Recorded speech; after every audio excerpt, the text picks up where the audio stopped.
10, 9, 8, 7, 6, 5, 4, 3, 2, 1. Welcome to the Fantasy Football Press Box with your hosts, Scott Fitzgerald and Sean Clemens.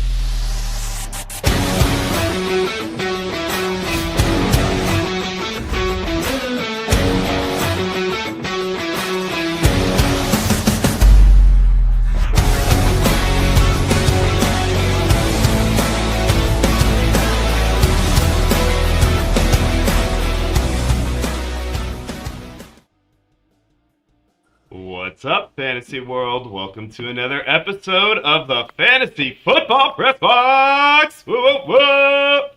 And we see about half of Scotty's head. We've got all of Chris and all of Billy. What is up, guys? How's it going today? Are you guys excited about this draft or what? Come here. Yeah. Billy. Sean, I got to step out for a second, Sean. I can tell. See, this is what happens right when you hit the live button. You guys wonder why we were so late? Yeah, there you go. Now you know. So, Chris, I'm just kidding. That's not why. What's up with you today, brother? How you feeling, man? How's camp? How's everything? I'm 1 day away. I got 1 day left. We had a huge carnival today. It was a good day. A very, very, very busy day. I was outside in like super humid weather, but life is good. Definitely want to talk tonight, man. There's some guys showing up in camp right now. We got some money being thrown around as well. So I think that's going to be, there's some big time news today. Actual football news. Absolutely. There's actual football being played as we speak with a nice pass over the middle by probably Carson Beck, I'm assuming, is their quarterback right now. It looks like definitely not Jacoby Brissett, so I'm assuming that it is Carson Beck. So yeah, man, that's a really awesome feeling, right? We got football on the TV right now. Billy, man, how do you feel about this, brother? You excited? Feeling great. Football's back. Football is back. I'll be a lot more excited in a month, like 5 weeks. I'll be really excited. That week, there's nothing like those week one jitters when you're rushing to fix your lineups and tweaking it for the first time. I cannot wait. Just like I can't wait for the draft. I missed out on a stream on Monday, and I was so disappointed that I wasn't able to make it. And I was just like, I need to get in this league. I need to draft with you guys. I need to be on the show and have a good time, interact with everybody. What's up, everybody that's watching? Make sure you subscribe, like. Most of you probably are, but what's going on, everybody?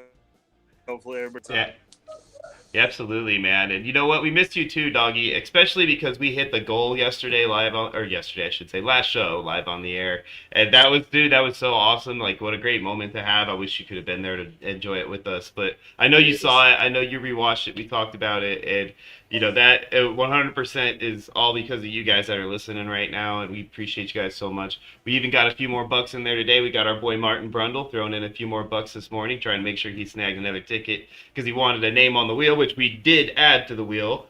And speaking of wheel, guys, so we are still taking donations up until Monday's show. Monday's show will be the last of the drawings. We're going to draw all of them on Monday's show, and we will lock in our top 12 at the end of that show also. So if you want to get into that Brock Bowers Helmet League, you want to make sure you're in the top 12, we will start off the show listing our current top 12, so you will know whether you're in or out, and you'll have the remainder of the show to get your butts in there and make another donation to try to top that bad boy off. And just so you know, every time you donate, you're getting another ticket into the Jamar Chase helmet too. So, don't think that you guys are missing out if you don't get drawn. You're still going to get an extra ticket into that. A lot of you guys that are Grimkin, diehards, you guys are going to get some extra tickets already. But, the more the merrier, right? You want to get as many as you can because that helmet is worth it.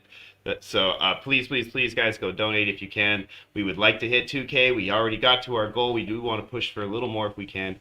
2,000, baby. Let's make it happen. We got a couple more weeks to do that. So, Billy, man, how do you feel about all that, doggy? I know you've been like a catalyst. You've been literally just as important to this as everybody else has been. Getting help with getting everything together for us, man. And it's all just worked been out great. perfectly. It's been a great partnership, friendship. And there's many more to come. We're just going to keep building off of this. This was pretty much a test run. We'll see how it goes, and it's gone great. We hit the goal. We'll keep going, keep donating. Like you said, if you're on that fringe, say the top 12, everybody's over 100. The last 2 people had 100. You're sitting at 90. During that show, throw another 20 in there. Guarantee yourself, lock that spot in with that Brock Bowers helmet. You just another $20, something, we'll figure it out. But get in there, donate. It's going to a good cause, and good prizes. And like I said, we're just building. This is just a start. Yeah, dude, absolutely, man. We got some big plans next year. We got a lot of things coming. We're going to talk about that over the next few weeks, too. We got our season schedule coming up as far as our show schedule is concerned, our collabs, everything we're doing with Billy, everything we're doing with DGen. And the sky's the limit, man. Next year, our charity angle for next season is going to be insane. And just so you guys know, normally I would not talk about a phone call happening in the middle of our show, but this is actually Scott calling me right now. Probably going to tell me about how horrible his reception is. Why don't you step away for a second, man? Hit your mute, and I'll talk to Billy. I have some things I want to bring up. Billy. Hey, let me get out of the way of this conversation. Well, I just meant if you want to answer the phone so you can talk to him. That's all. Billy, I was gonna say, dude, this is the time for you to share too, man. Billy, guys, if you don't know, has a hub on Sleeper. And I'm in it. And the last couple of days, dude, there was a Colston Loveland helmet. This has nothing to do with the charity, but he also runs leagues. If you don't know this, there was a Colston Loveland helmet. There was a Tom Brady jersey. And then he gets like a little more obscure. There was a Clinton Portis jersey. There's all different guys. And he also in his hub, if you say like, hey, man, do you have this? He does put those kind of things out. So I am really enjoying it, dude. You did not ask me to do this, but I am in there all the time now, and there's a cool community of people in there. Is it just pristine memorabilia? Is that all you would put in to get into that hub? Well, you'd have to message me at Pristine Mem or get an invite from you. It's an invite-only league, kind of. Mm-hmm. It's just a pool. It's a pick-em pool that I have as a community I built last year. And then I have the Drake London giveaway also. That's a pool. And that's just a pick 'em pool. The winner of that gets a free Drake London jersey sent to them. And that's like a separate hub that is more like open for everybody. And then once people join the leagues, then I send them an invite to my main hub. And I got a great community in there. Sorry. But there is a great community, dude. He does cards. He does all kinds. There's lots of cards, like you might get 9 cards. It's awesome, dude. It's a cool community. People seem really cool. Montana jersey, there's a lot of cool stuff in there, man. Yeah, and I mix it up. Like you said, the Clinton Portis was a cheaper jersey. I think it was $15 a team. And then that Brady was $160 a team. But at the end of the day, somebody's winning that Brady jersey for $160. 100%, man. Yeah. I mean, that Brady jersey is amazing, too. Sorry to jump back in here on you guys, but that Brady jersey is nice. Are you okay, Sean? Oh, it's not me that's the problem. Believe me, I'm the one. I'm fine. It's not me you got to worry about right now, but I'll tell you what's going on with poor Scotty. I'm not going to give you guys the full breakdown because, it's not my place to talk about, but there's definitely something happening right now that Scott probably will not be back to the show because he has an emergency that came up, okay. So... it's not a health thing. It's nobody's hurt, no serious injury, nothing like that. So don't worry about that part of it. But he's just not gonna be able to be on the show today, guys. So that's all right though, because I mean, what does he really bring to the show anyway? You know what I'm saying? Right. Like he does, it's usually just us like talking away and him just kind of sitting there, drinking, So I mean, what are we missing here? I've been getting messages that said they liked it better when it was just me and Chris talking. So maybe it goes for you too. I mean, dude, you guys want a show, brother? Like, there's plenty of days left of the week, man. You guys are more than welcome to go live anytime you want, bro. I would be more than happy to have Prestige, Membilia, and Buster Martin. Having their own little soiree, throw you guys on Wednesdays or something, or what? Billy, Dan and I are already starting something. We'll give you a call. Don't worry, Dan. Yeah, he's into. Okay. Oh man, you guys are gonna have to start calling yourselves traders. Just kidding. Oh man, I love you guys, dude. Anyways, man, let's go ahead and move forward with everything. Billy, dude, I'm so glad that you got that time, honestly, because, that's something that I wanted to make sure that we talked about. So everybody, if you haven't joined his hub, please do so. He's got a lot of great leagues. I'm in the Colston Loveland Helmet League, too. Like, my plan is to join as many of these as I can. I was talking about it earlier. I'm going to join as many of these as I can, and I'm going to throw quite a few of them that I win back into our charity for next year. So you will have that available. That Loveland helmet is sick, and his autograph is so clean. It's amazing. Yeah, But, it is. Yeah, I'm that one. actually- That one I might give to a buddy of mine. I have a good friend of mine that I worked with for years. That's a huge Bears fan, and he's kind of like with when it comes to sports stats, he's like kind of like knows it all. You know what I'm saying? Like he's that guy. Like you can ask him who was like the Bears middle linebacker in 1972, and he'll be like, "Oh, that was so and so. Backup was this guy." Like he'll know it all, like right out the gate, like bam, right off the top of his head. So he'd be a guy who would love that kind of thing. So I might sneak that over to him. That or the Urlacher, because I'm in the Urlacher one too. There's a really nice Urlacher jersey too, Yeah. and then, so You're one of in those the two. regular- You're in a regular one or the stat jersey with his stats on the bottom of it? Yeah, the stat one. The stat one, yeah, the stat one's real. I love those stat jerseys. I actually have a stat Michael Vick coming up probably next week. That's going to be a good one. And I'm doing my first shop league this weekend. I'll probably release my first shop league this season. Yeah. Ooh, we were just talking about that too, man. I got one of our good buddies, Trevor, is doing one that we might help fill here if we don't launch our own here eventually. So I like that though. I like chop leagues. They're fun. I'm excited about those. I got into them late last season, like during the season once the season started, and I was like, man, I should have been in a lot more of these. They're addicting. Yeah, I know, right? And don't worry, Thunderfist. I could hear you talking about the draft for sure. We won't just start the draft right after we do the run. We're gonna do the run here in a second, and then we'll give you guys a few more minutes. We got to set the order and get everything squared away anyway, so you guys will have a couple of minutes to kind of line up your thought processes and your strategies, and then we'll kick this bad boy off. So, man, Billy, I know that you're excited about this. You weren't able to get in any other triathlons, right? This is your first one, or were you in another one? I was in 3 of them. This is my 3rd one. Oh well, geez, I'm completely off then. Yeah. Don't you remember? I'm so stupid.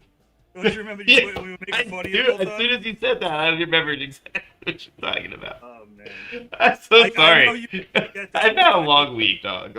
I know you want to forget that league, so I understand. Trust me. Yeah, I do. Honestly, I don't feel like I had the best drafted that one That's at all. when I'll get that alert that says sleeper bot deleted your league, and Sean's gonna be like, yeah, I didn't want to do this one. Just fucking done. I would never do that to you guys, by the way. I know. That's not my steez. Scott getting trash talked in the chat and the comments over here. Bro, I mean, if you guys knew what was going on with him, I don't feel right talking about it. I'll let No, him tell you don't guys. talk about I'm it sure at he all. will. I'm just saying they're saying it might be better with an auto draft tonight. Is he in the league? He is, right? Yeah, he is in the league, and that I think that's actually a thought I didn't even realize about until right now. So what I might do is I might talk to Cheeky. Maybe Cheeky can help him draft or something like that. If he's not gonna be able to make it, I'll shoot him a text and let him know what he wants to do. Get an idea from him. Jimmy said he'll do it if not. Yeah, either one of you guys too, either Jimmy or Cheeky. They both offered up their services if they needed a team fill. So I might talk to him about doing that here in a second. Actually, I will shoot him a text. But first and foremost, though, let's get this 100-yard dash going and get our draft order so that way you guys have an opportunity to get your strats in line. Here we go.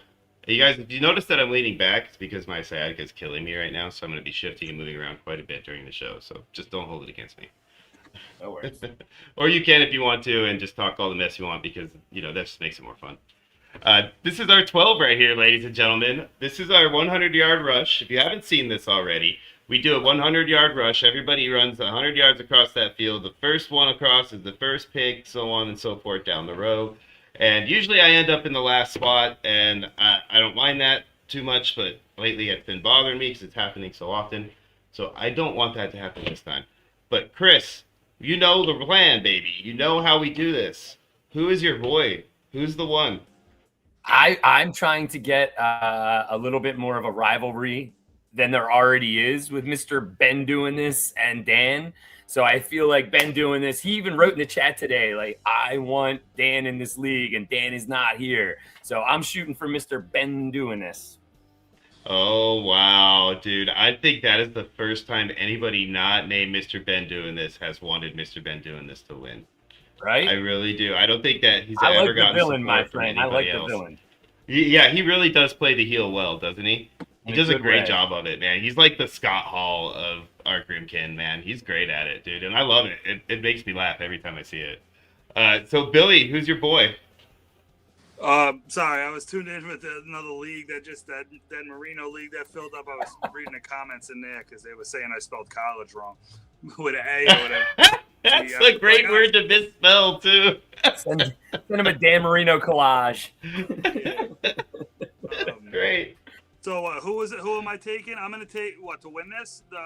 Who's gonna be? If you can't pick yourself, you got to pick somebody else.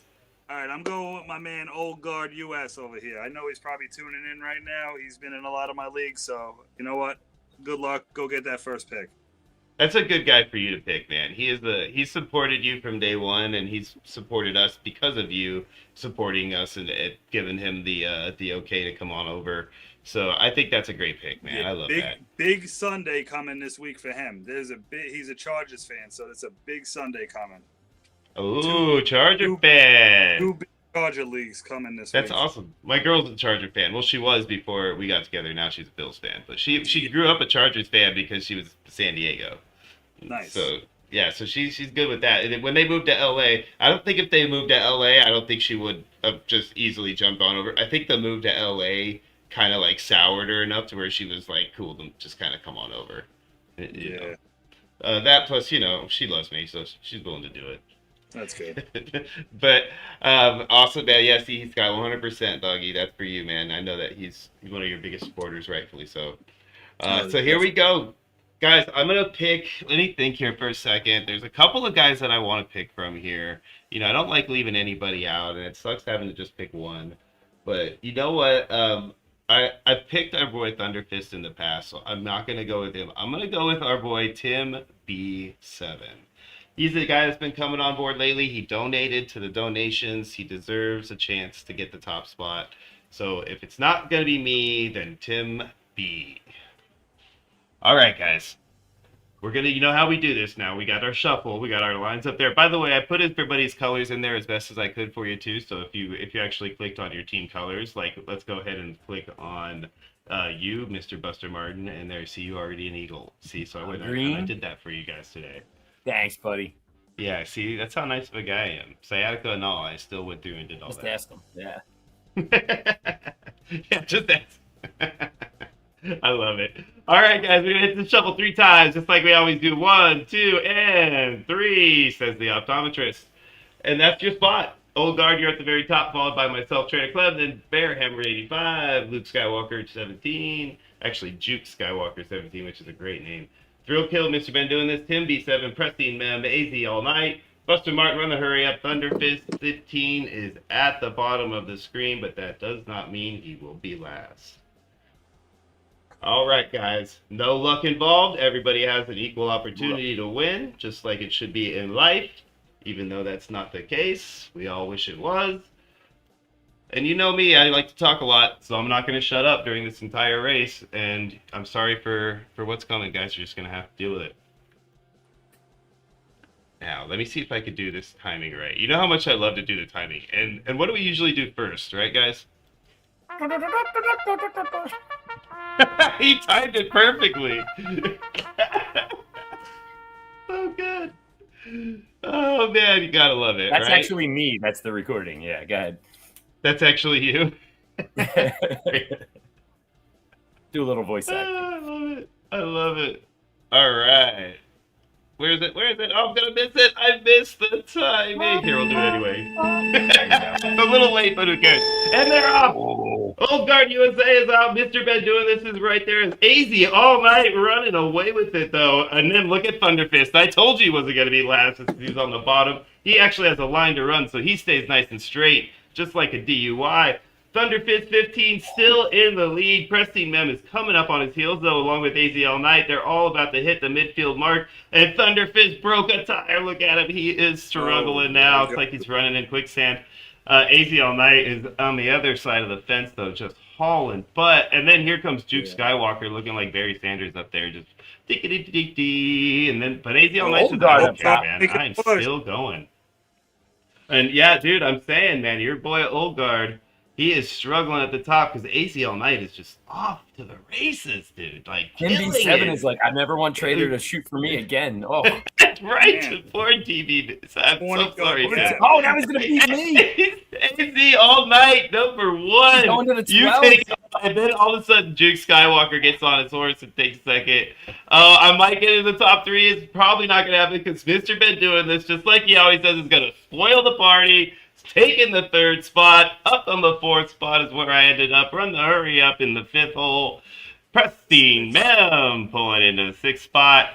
We are waiting on Thunder Fister. Old Guard stuck in there for the 7th hole right in front, and Bearhammer 85 as well. Thunder Fist ended up falling all the way to 9th, followed by Buster Martin in the 10th hole. And Tim B or Thrill Kill. It's Tim B taking it at the line. Thrill Kill, you are last. 0.0. That's not true, actually, because everybody loves the 12th spot. You get the double pick and all that, so it's still actually. I feel like Cyborg. Where do you guys, right? So, do you like your spot? Like, you ended up in 10th, dude. Are you happy with that? Go ahead and talk real quick while I put all this order together for you guys. So I don't hate it. I don't like to be right on the end because it's so many picks before you get back. But I do like the 10 because there's some guys sitting right there that kind of drizzle through once you get past the first 6 guys, and I can grab a quarterback here most likely. I'm usually grabbing either a quarterback here or on the turn on the way back. I do like the people that are around me, though. At least Thrill Kill's past me. And Thunderfist, I've drafted with him before. He's going to snipe me a few times during. Thunderfist is such a dad bod he has from the race. Shout out, dude, if you guys are not watching this Jacoby Lane camp tape, this kid is coming out, dude. He's like the wide receiver 75 in drafts right now. You guys know what I'm talking about? No. Kid from USC. I do, and I'm super glad that you brought him up before we started this draft. I know, but dude, I can't help it, man. Go watch some tape on this kid. He may end up being nothing, but he's George Pickens light. Like, that's what he looks like right now, that's for sure. And he's got that little bit of diva in him, but he doesn't have like a criminal arrest record. Yeah. Hey, what's up, Jamie? What's going on, brother? So you just start watching some camp news, dude. It's definitely getting more interesting, and you're getting some really good highlights out right now. All right. 20 leagues. See? Daddy been doing this. He's going to draft me round 4. You're in 6th, dude. You're right in like the dead middle. Do you like that spot? For me, that's like my worst one, honestly. Yeah, probably my least favorite spot. I would probably like 7 or 5 over the 6. 6 is I feel like you miss out on those studs at the first 4 or 5, and then I got to deal with the scraps, and I'm not a fan of the 6 at all. I'd rather be 1, 2, 3, or give me 11 and 12. But dude, it's what it is. You're so right on the 7. You're so right on the 7, dude, because then you don't have to make the decision between those 2 guys or 3 guys too. The 7 is better, where you don't have to make the decision. It makes the pick for you. Yeah, we'll see how it goes. Yeah, dude, I'm in the same boat with you guys, dude. I am just not a fan of 6 or 7. I hate the fact that you have that equal number of picks between players. I really like to have the opportunity to snack, because I usually want to grab like 2 different players when I'm picking. There's 2 guys that I kind of really like a lot of times on the board when I'm picking. So it's really nice to have the opportunity to get both of them. And, anywhere near that, 1, 2, or 3, or 10, 11, 12, like a lot of times you'll have a chance at getting both of those guys. So you get me in that center range, though, man, I start to get a little annoyed. I really don't like it. So 4 is kind of like that. It's like right outside the line, man. Like I usually get at 4, like one of the guys that I am happy with there, but then I'm usually not super excited about my turn from 2 to 3. And when I'm in 4. He's just hoping that Josh Allen makes it through the first 3 picks. Who you kidding, man?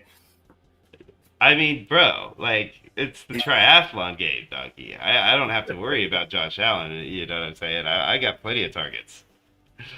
But you guys go ahead and get in the draft room. Everybody that's all set, you can see yourselves up there on the screen. Go ahead and jump in the room. I'll hit the start draft here in a little bit. I'm going to actually shoot a text over to Scott as well and check with him and see if he wants me to have somebody else jump in to draft for him instead. And then if he does, then I'll just go ahead and shoot somebody else the invite real quick and pop him out. So let me just find out real quick from him. But Billy, as far as the triathlon is concerned, do you have like a general strategy figured out already that you usually go with, or do you have like you're still trying to figure it out, so you're trying different things? What are you trying to get my game plan already? No, I'm just trying to get it. I'm just trying to have some conversation go so that I can get a hold of Scott. To be honest with you, I don't like the late. Obviously, the later season buys, those later week buys, I try to avoid. But other than that, I'm all for everybody. You know, like, yeah, just those late seasons. I'm not like, because what is it, week 11, 12, or 13, 14 is the bad bye weeks with the triathlon. Yeah. It's 10. Week 10. Week 10 is right. terrible. So no, week 10 I don't mind. It's week 11. Week 11 and 12. That's right. Week 11 and 13. Yeah. You're right. 11 and 13. Yeah. 11 and 12 to me. Well, yeah, 12 we don't have any, but 11 and 13. I always say 12. Yeah, 11. I realize that. Kuka, it's Bijan, it's JSN, it's it's Drake May, it's AJ Brown, it's so many guys in week 11 in that first guillotine week. Sean, real quick, buddy, on the StreamYard, don't forget his phone is right there, just so you know, so he might not answer. No, that's not his phone. That's his laptop. Oh, okay, okay. Yeah, he has his phone with him. Okay. Cheeky says, see, when you have an amazing girlfriend and you run out of beer when you're live on the air, and she goes to the store for you to bring you one, that's very nice. You know what I'm saying? Like that just shows you that you got a good one there. That's She's solid. staring at me right now. See, I'm trying to get brownie points right now. You know, like, you know how it is, right? When she's in the room, you gotta say great things.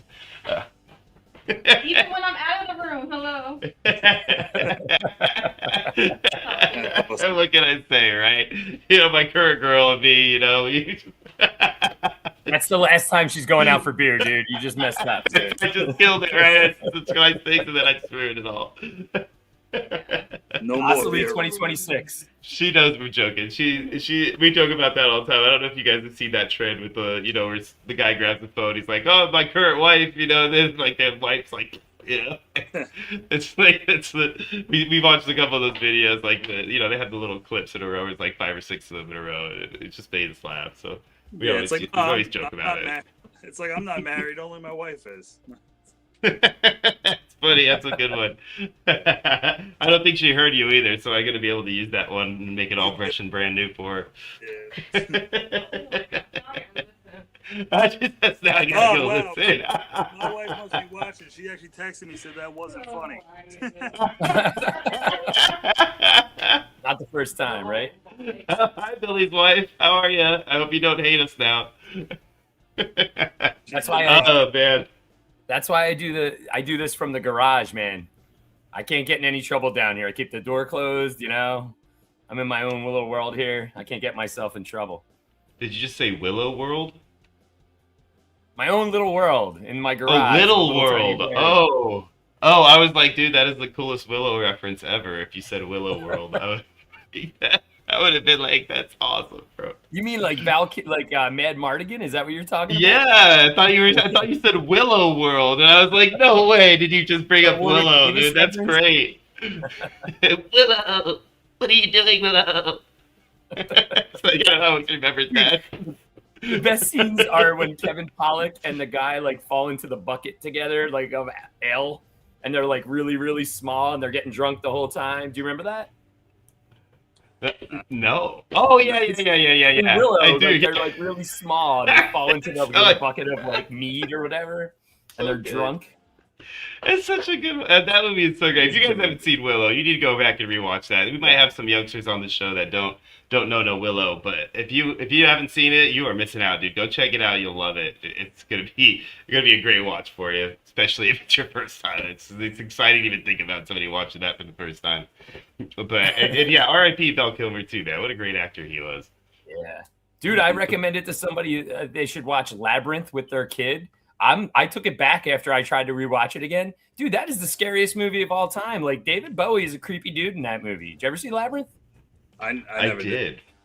Not just the outfit, dude, but he's basically chasing around like a 14-year-old Jennifer Connelly the whole movie. I never realized that as a little kid, how creepy that was. That's so funny.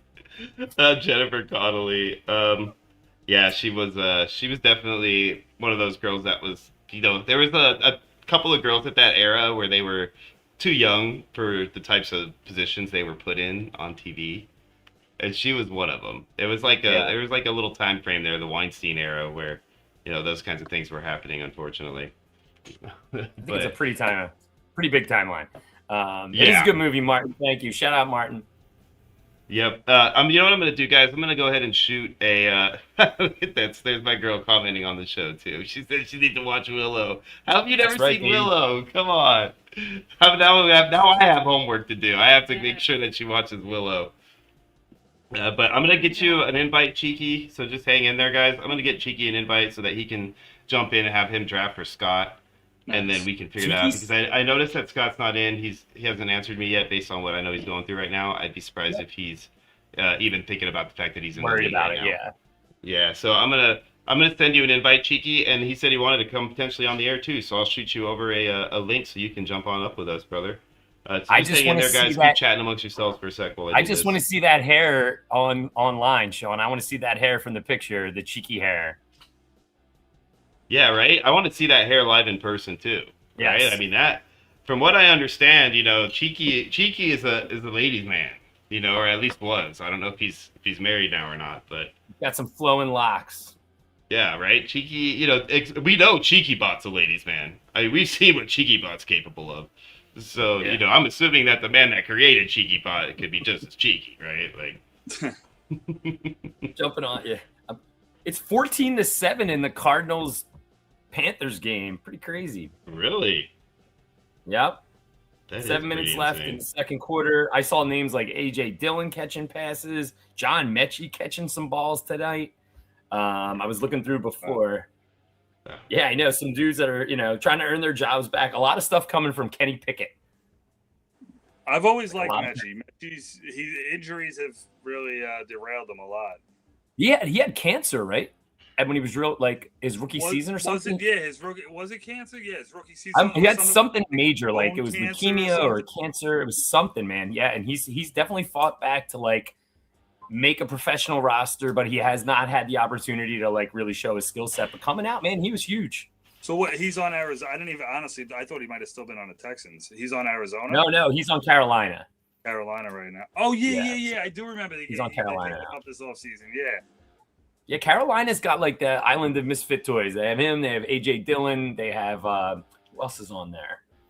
They picked up a couple receivers this year that were questioned. David Moore. Remember David Moore?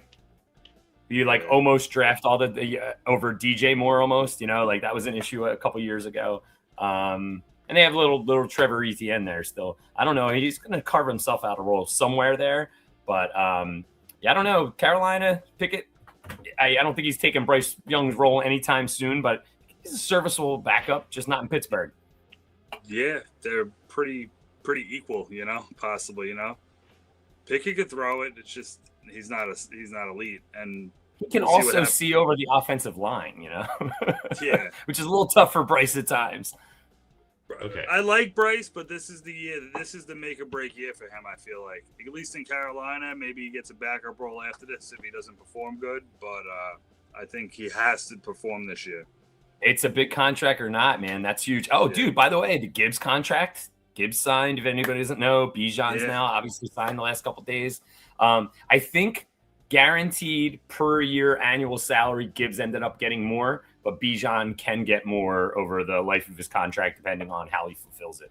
I want to be a dentist. Yes. Do you guys know that reference? The Island of Misfit Toys from, is it Year Without a Santa Claus? No, that's the one where they're dancing around. That's just traditional Rudolph the Red-Nosed Reindeer. It's like one of those old claymation nonsense. Tiny hands versus tiny height. Absolutely, man. Kenny Pickett with those Alright. tiny hands.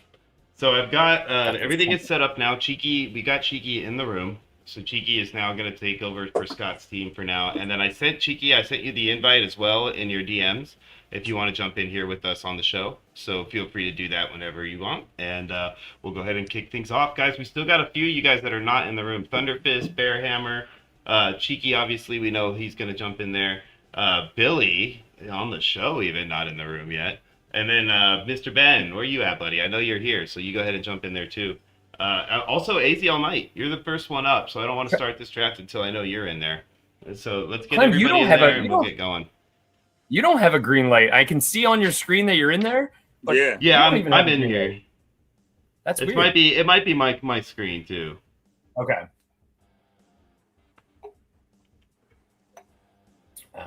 Yeah, AZ's not in yet. Tip B, Thrill Kill. Oh, Thrill Kill's in. Thrill Kill, if you guys look real close, has that Land of the Lost character up top. If you've never seen his before, zoom in real quick and take a look. Rudolph the Red-Nosed Reindeer. Oh my God. Yeah, dude. Cyborg, those movies growing up, man, those were like homeschool bangers. Absolutely every year in December in our house. Cardinals. Just taking a look over. Yeah, Carson Beck is 10 of 12 so far, 134 yards and a touchdown. Wow. Going for 11.2 yards per attempt. Damn, nice rushing. 34 yards. Dan's so probably far. sweating a couple bets right now, you know? Absolutely. Yeah, I'm sure there is no chance when football starts that he does not have at least some bets Yeah, he's on probably in glory right Hall now. of Fame game nonsense. I am Oh, not so I ended another. up. Go ahead, guys. I'm Go ahead. sorry. Take your time. Oh, so this one's a super flex, Billy, the Dan Marino League I'm looking at. I'm Yes. waiting for you guys to get in. Looks like AZ's in here, so we're going to kick this off in a second. So the Dan Marino League, you're doing a super flex. It's still best ball, I'm assuming, though, right? Yeah, still best Still ball. TEP.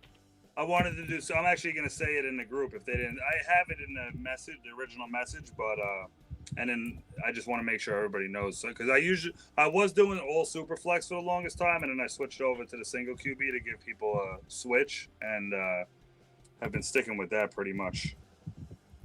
All right. Well, in a super flex, I got to take my boy JA17 at the 4 hole if he's still sitting there for me. So let's go. All right, guys. You guys are in here. It looks like AZ All Night put herself on auto, so we're going to go ahead and kickstart this bad boy. Remember, 2 minutes per pick, everybody. Good luck to you guys. And here we go. Cheeky's here. Oh, it looks like AZ jumped in. Perfect timing. Look at that. All right, Bijan, first one off the board. Every time I feel like it's been Bijan. Do you guys think Bijan or Gibbs? Where are you guys at? Because usually, we give it a second because I know Juke's probably going to go with Gibbs. That's usually what happens at most every draft I've been watching pretty much. Do you guys think that that's like the way to go? What do you think? I picked Bijan personally myself a couple of times. Let's go to Cheeky first. Cheeky's here joining us. Let's go to What's up, Cheeky Cheeky? first. Yeah, what's up, Cheeky? How are you, my friend? Welcome to the show. Can you guys hear me? Yes, sir, Absolutely. we can. Okay, I'm happy to be here. Let's see what happens here. That's awesome, buddy. It's good to have you on the show, man. I know you've been a fan for a while now, so it's nice to meet you in person. Sorry I grew a beard and messed up the picture. No, Looking you're good, man. brother. You still got that hair, though. Hey, for a 60-year-old It's man, flowing, brother. I'm pretty You got happy. a nice flow to that hair. Yeah, you should be, brother. Bijan or Gibbs, Cheeky, what do you think? Bijan good.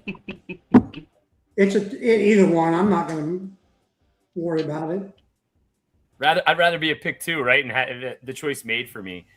Yeah. Daddy been doing it, says you look like the most interesting man in the world. I love that. That is hilarious, Wait right? till I start drinking. You're up, All Sean. right, I gotta just so you take know. Jamar. I gotta take Chase. Gotta take Chase right there. Cheeky, me and you are gonna be battling, dude, next door to each other like this the whole time. See, that's where now Jimmy. I'm like, what do I do? You know? Jimmy's starting out with a bang. Mark Madden and Vince Russo had a love child. Look at that. I do see. I don't always drink Here, beer, Billy, but when this I is the do, conundrum. I drink Dos Equis. I'm gonna go with JSN. I don't hate it, dude. I end up taking them at 7 a ton. Yeah, and then CMC after that. I really love going RB in that first round, but Me too. Yeah, that's a hard spot, man. Once Puka was gone, I was like, now I got to figure out whether I wanted CMC or JSN. But Yeah, I mean in this type of format too and everything like that, you want to make sure you get solid players at your first round. You really want to make sure you do. And it's hard for me to take Christian McCaffrey or Jonathan Taylor over JSN, just considering the target share that I expect him to get. It's going to be insane. And I think that both JSN and Christian and Jonathan are going to get good target share, obviously too. But I get scared every time I don't take CMC that often, but when I do, I am scared every time I'm hitting that draft button because it's shady. You never know, you know. And that's exactly what I was getting at. I'm with a lot of injuries. wear and tear on him. They pound with. I'm gonna I take think the least interesting guy. I'm gonna take the least interesting guy I can right now, but the guy I'm gonna take every time in this position. Who am I taking, guys? Who's the guy that is least interesting but the most solid guy at this point? Let's all wait 1 minute and 5 seconds before we answer. Just kidding. It's that guy. The least. That's exactly who it is, dude. Amon Ra is falling a little bit, and I'm like, why, dude? He's so consistent. Top 3 last couple years. He's a beast. He should not be falling. Yeah, In fact, I agree. if anybody should be falling, it's JSN. I'm sorry. I know you're right. Ooh, I know. cheeky. I keep drafting him at 6'2", though. I agree with you. Look at that. See? I mean, I was just hyping up his JSN pick over here. I like the JSN pick. That's actually who my chop league is going to be this week, JSN. Oh, really? Yeah, it's a JSN alternative. It's a great. It was one of the best leagues. This is my third one for the alternative, and everybody's been liking it. So if I'm going to do something big, I got to make sure. Like it's going to be probably a 16 to an 18 teamer. So I got to make sure everybody would want that jersey. You know. That's awesome. Wraparound picks with Bowers and Cook. That's a nice little wraparound. Right there. Dude, 2 tight ends going first round, baby. I haven't seen that lately. So do you ever do leagues where you do a first and second, Billy? There was a cut. So one league last year, I did a Bijan jersey, and it was like 10 or 12 paid, and all of a sudden 4 people joined and paid like that. So I said, do you guys want a refund, or do you want me to just throw a card up for the second place prize? So I had a Bijan autograph card for the second place prize. There you go. And then I did a DFS league for Halloween weekend. I did a Halloween hockey jersey signed by the actor that played in Halloween, and I got the Jason mask also for the second place prize. Oh wow, That's nice. cool. It's funny because I don't even think about it other than sports memorabilia, but you could be all over the board with memorabilia. There's memorabilia for everything, Yeah. So I don't even think about that. If I could fill a league for stamps, if people wanted it, I'll get it. I'll get whatever they want. That's awesome, dude. Well, we want you to pick. That's what we want. That's I'm what I'm just kidding. saying. You're on the Pylon, clock right now. I know it's that 6th spot is killing me right now. Ugh. Dude, yeah, that's a rough spot right now. On the board right now, it's just kind of one of those situations where you're like, man. Do I do? I'm just gonna go borrow and get a QB. You Frizza. That's a snipe. That's How about rough. Lamb Pickens going back to back there at like 16 and 17? That's interesting. I like it. I mean, Pickens are going right there back to back with Lamb. Ah, Cheeky! Why, Cheeky? Why? He had to do it, man. Scott would have left him for me. No, actually, Scott would have taken him. You would have taken him, yeah. He absolutely would have. Oh, man. Do I just go ahead and do it then? I think I kind of have to do it. No, I don't. What do I do here? I got 1 minute and 37 seconds to figure it out. All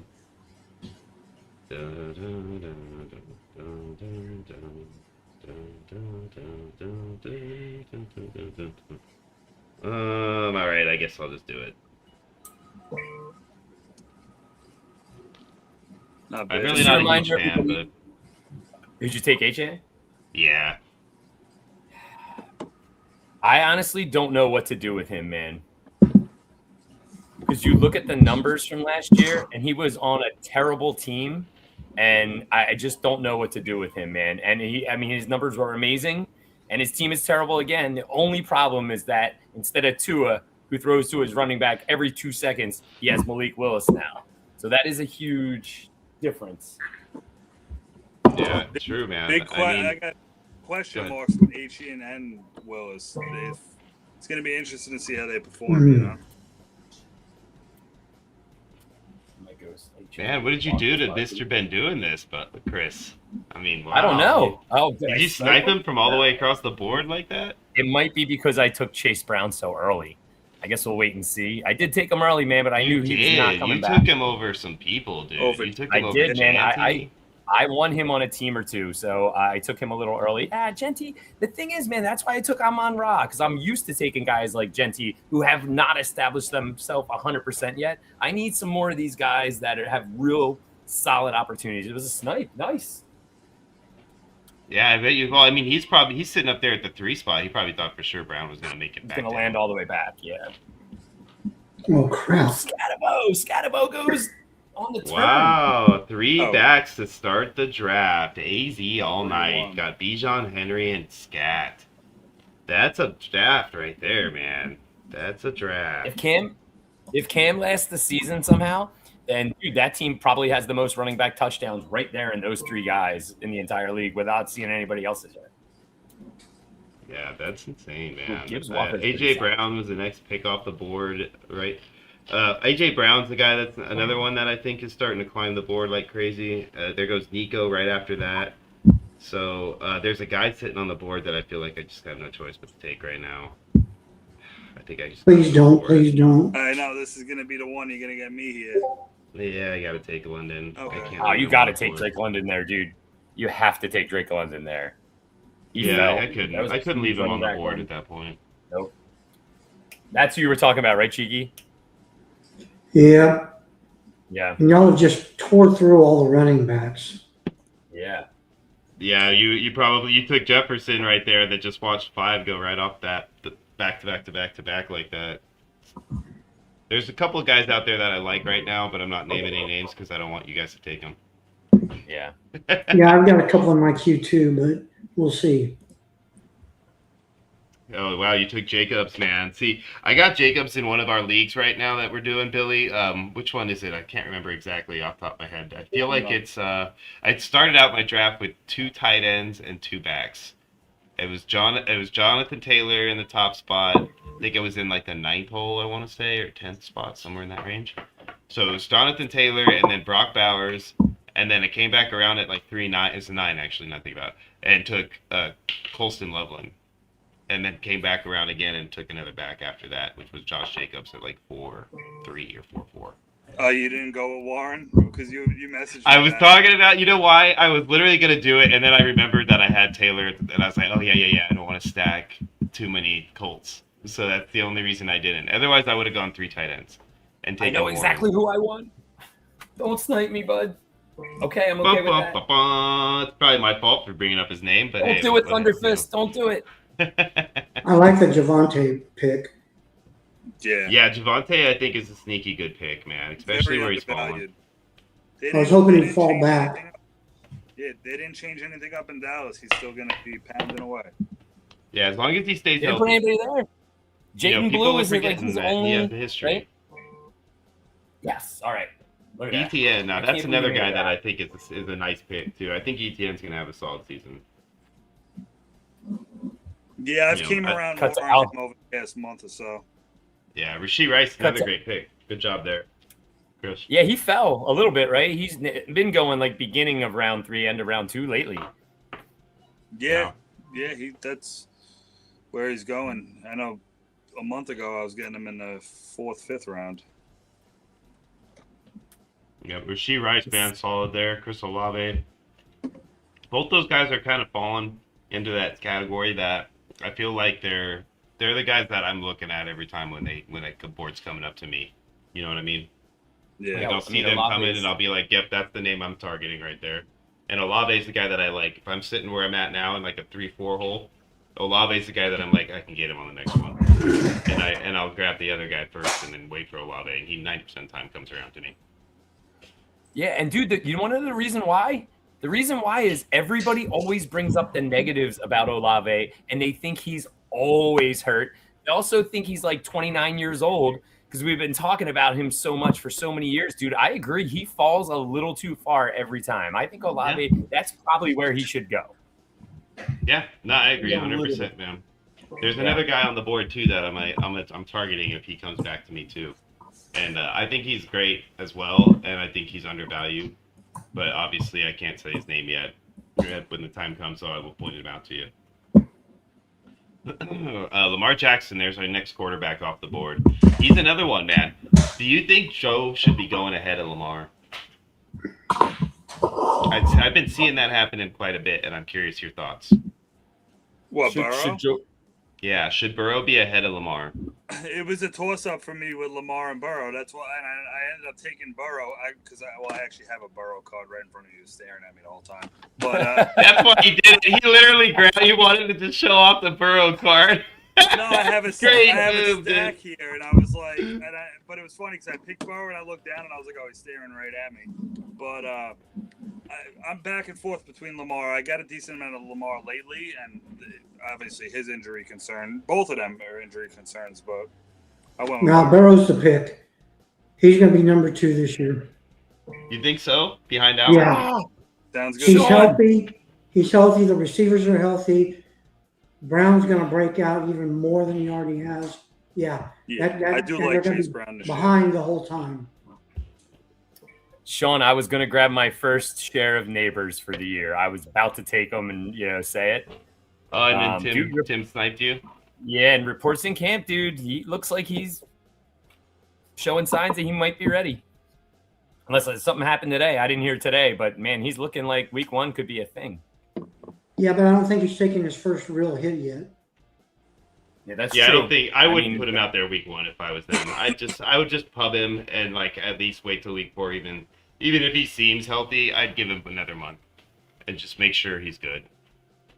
I just think Harbaugh wants to get out there showing up in New York. That's going to be tough to have him sitting there if he thinks at all he can be anything. But you're right, dude, because the problem is he could walk to his mailbox and break his toe. You know what I mean? He's had lingering turf toe on top of all this knee and ACL nonsense. Yeah, no, that's exactly it, man. I worry just about the longevity of him career-wise if he continues to try to push his injury returns like this. That's not a receiver specifically. You don't want him coming back early if he can avoid it. Otherwise, he'll sometimes have lingering issues that drag in through the whole season or even beyond. Ooh, Herbie went right in front of you. Was he on your list or no? Billy, were you thinking of taking Herbert? No, I was on Devonta Smith. I was hoping he was going to fall to me. I'm pretty high on him this year. Yeah, Devontae is a good pick too, man. I like him. And he's guaranteed opportunity, if nothing else, man. He can only mess it up. He's going to have plenty of opportunity. He and Lemon are both, though, nursing small hamstring injuries right now. They're not making them run too much right now, so that's a little scary as an Eagles fan. Ooh, cheeky. That's a good pick, son of a Frizza. All right, so I think since you did that, I think I'm going to go ahead and do this. Nice. So what you're saying is I'm messing up your draft. You're making me shift from side to side, that's for sure. I don't think Scotty be giving you too many bananas right now, Scott, more and more as we go along, Yeah, he would not like your team right now, Sean, at all. 4 rounds in, no quarterbacks. Scotty, man, he gets so quarterback heavy.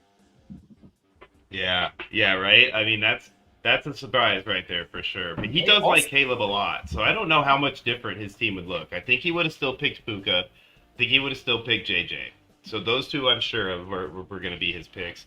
Josh Jacobs, though, would be where he might have gone a different route because he does like Javonte Williams quite a bit. So I could see him taking Javonte instead. Yeah. But, I don't think he goes to a different position. I don't think he takes Loveland or anything like that. So maybe Rashee Rice. He might just go receiver at that point and just get like a super stud receiving core. But I think we both might have sniped Mr. Ben right here because he seems like he's taking a while. He's taking a little time. He said that was a snipe right there. Oh, wait, that was your snipe. Never mind. I'm taking credit for your snipe from before. I don't know if you guys can hear this, but I have a massage gun going, so if you guys hear any kind of weird noises that sound like sure. Just keep it above. You want to get the shoulder a little bit, brother? You want to? No, man. It's like I hate to say it, but it's like kind of more near the groin area. It's like I gotta keep constantly rub it area, or it's like I can't sit for too long now. I killed myself doing all the work on what you call it, roster roulette. Now I can't sit down for a long period of time anymore. But hopefully the chiropractor helps out. I'm going next Tuesday. Looks like Carolina's 14 now. Arizona's 17. About to be halftime. They got 1 minute left before halftime. Carolina's driving though, so they might try to either tie or take the lead. I can't tell who they have at quarterback. It's number 16. It's not Bouchel because he's with us now. Who you talking about? Carolina? Yeah, who's their backup quarterback? The guy playing tonight is Haynes King and Kenny Pickett. Those are the two dudes that have been throwing tonight. Oh, okay, that could be Pickett then. Yeah. The one kid on Arizona, Jalen Brooks, he's got, let me look, 99 yards tonight so far. Oh, there's what the guy was looking at. Garrett Wilson was the other guy I was talking about too. That you guys, man, that quarterback run hurt a lot. I had my eye on Jaden Daniels coming back around, and I thought that I didn't think that those guys were going to take some quarterbacks there. He's in the same boat. Yeah, that hurt quite a bit. Now I got to figure out which one of these ones I want. You don't want any of them. I think you need another tight end. That's right, Cheeky. He needs another tight end right now. This isn't the droid you're looking for. Damn it! Come on. Yeah, that's exactly what I wanted, man. Sorry, Cheeky. I'm sorry, not sorry. That is a snipe. I had to do it. You know, it's you could blame Juke Skywalker because he took Jaden, so that was my target. Okay. Take your time, man. This is a tough one, especially if you're going back there. Guys. Oh, I do not want that to be my first quarterback. Look at Chris. He's over here talking to himself now, trying to figure out who he's going to take. I'm drafting over here, and I'm like, I do not want that to be my first quarterback. I hate the 6th spot, man. This is rough. I feel like I'm either reaching for guys, like I got to reach every time.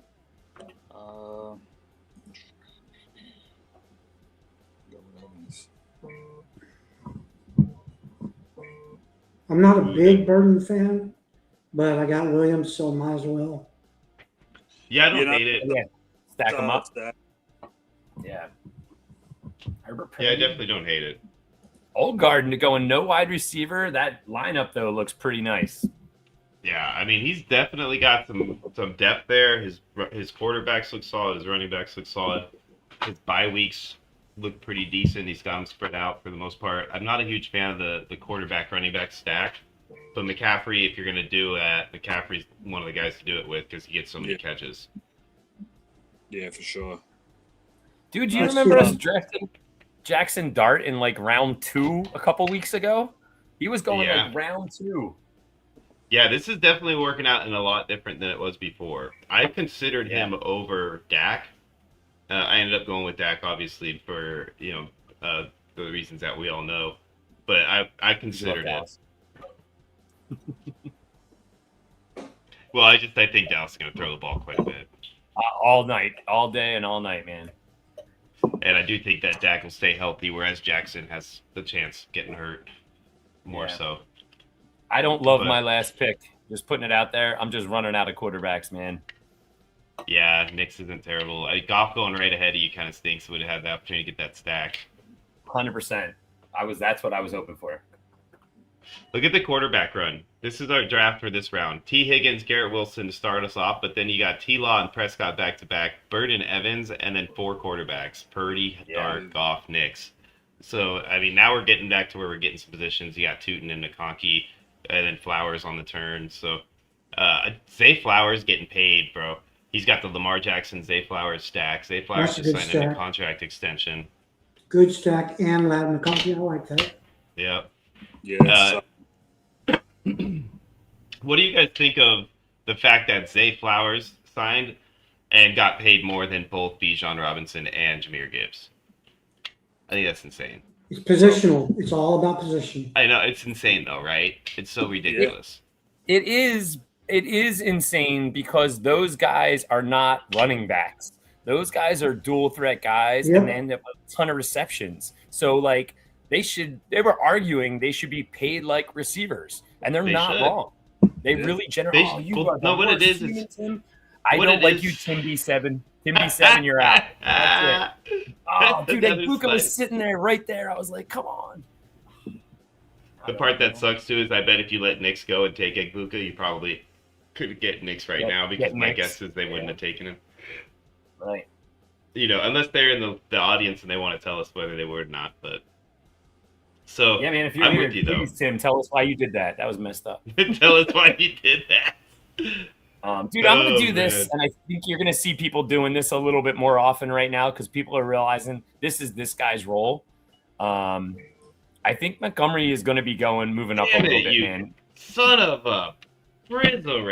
Yeah, dude, I feel like he's moving up. Oh, come on. That should Montgomery's a good pick. Back to Yeah, I back, feel like dude. he's moving up, man. Those are He's moving both on the up. two backs I wanted to get Hey, right there. Clem, you Jeez. wouldn't have gotten Montgomery.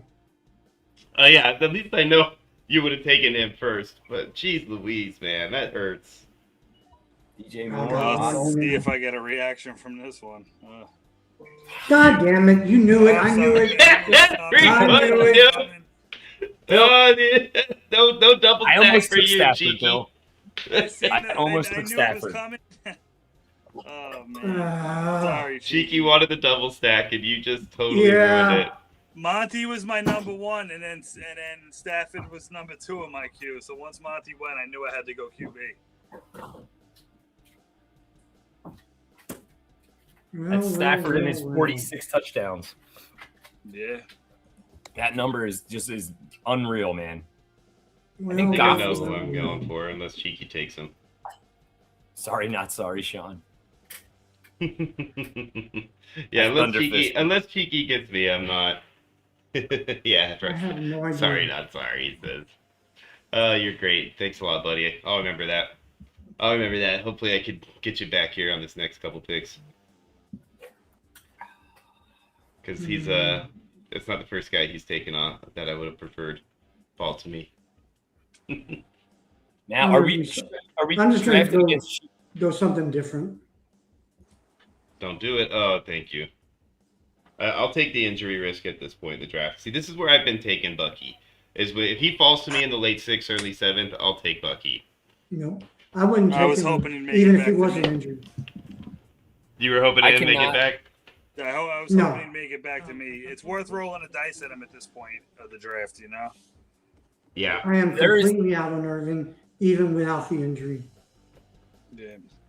Is it because of the rest of his backfield? Because like Kenny Gainwell does eat into your stuff. I mean, he's the receiver. You know, I think that part of it is not just injury risk. They built that room a little different. Sean Tucker's going to vulture touchdowns.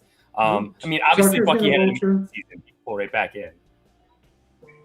I mean, I liked his backup last year better than I liked him. Rashad White. Yeah, Yeah. I'm a big Rashad White fan. I like White. I like Tucker too down there. Tucker could ball. He could play. If it wasn't for his health, he should have been second or third Early round draft pick. pick.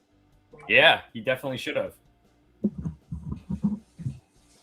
Got that. Juke Skywalker just got the Jaden Daniels McLaurin stack. I do think that's a good one, man, because you can get it a little bit later. And McLaurin, he's still McLaurin, dude. And now with Diggs behind him, it's gonna be interesting to see how that goes. Yeah, for sure. Yeah, that Jaden Daniels and Terry McLaurin was one of the stacks I was kind of eyeballing, thinking just where they're falling to, you could potentially get them without having to overspend. But Terry's been climbing the board, man. He really has, dude. Yeah. He does really well against the Eagles. I can tell you that. He could be having a rough season. He does very well against the Eagles. 2.5 U. White averages. Is he going to say yards per attempt? Yeah, yards per carry. Okay. He said White's numbers are low. It's more for. I just don't see the rest of that backfield taking a ton of space. I feel like the Washington backfield is going to be Daniels.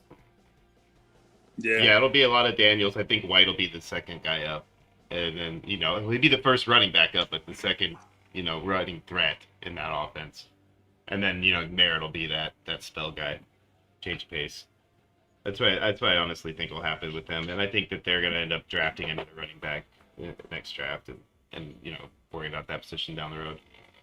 Yeah. Because I don't think that they expect any of their guys to be their long-term answer at this point. I wouldn't. I thought Love was going to end up there, to be honest. Oh, you did? I thought Jeremiah Love was going to be a commander. I think he would have if the Cardinals didn't take him. That would have been good. It would have been a I good think that marriage right changed- into that backfield. I think that changed everything they were trying to do to those guys. I got my eye on two guys right now, and I hope think that that- these guys take one of them so I can just go ahead and take the other and not have to worry because they're two different positions. I'll bet it wasn't Kyle Pitts, only based on what you have so far. Ah, crap. Now I got Okay, let's see what. All right. There's two guys I got my eye on. One of them I think Cheeky has his eye on too. The other one I think Cheeky also has his eye on. Cheeky, right now, the way Sean drafts, he's just trying to figure out which one you want more, and that's who he wants. That's Yeah, I Sean sense a drafts. little jealousy. Not just a little. Yeah. Yeah. Puto Sumate. What do I do? Sean, you got Tyler Warren this draft. I love it. There's one guy that I really want to take that I know you'll be mad about, Chris.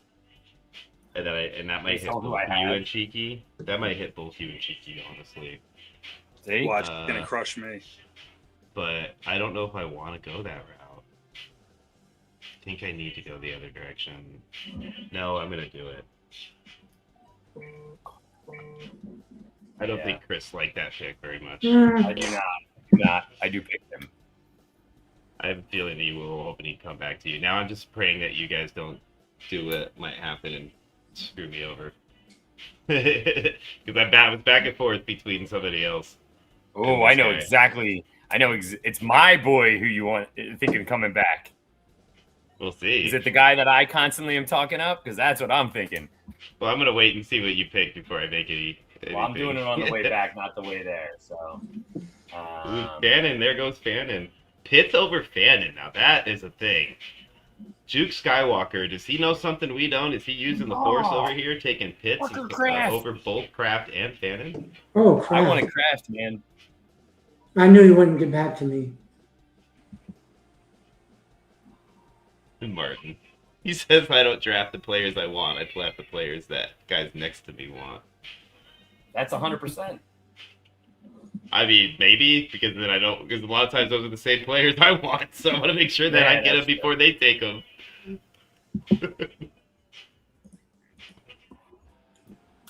Ooh, Tyler Shuck.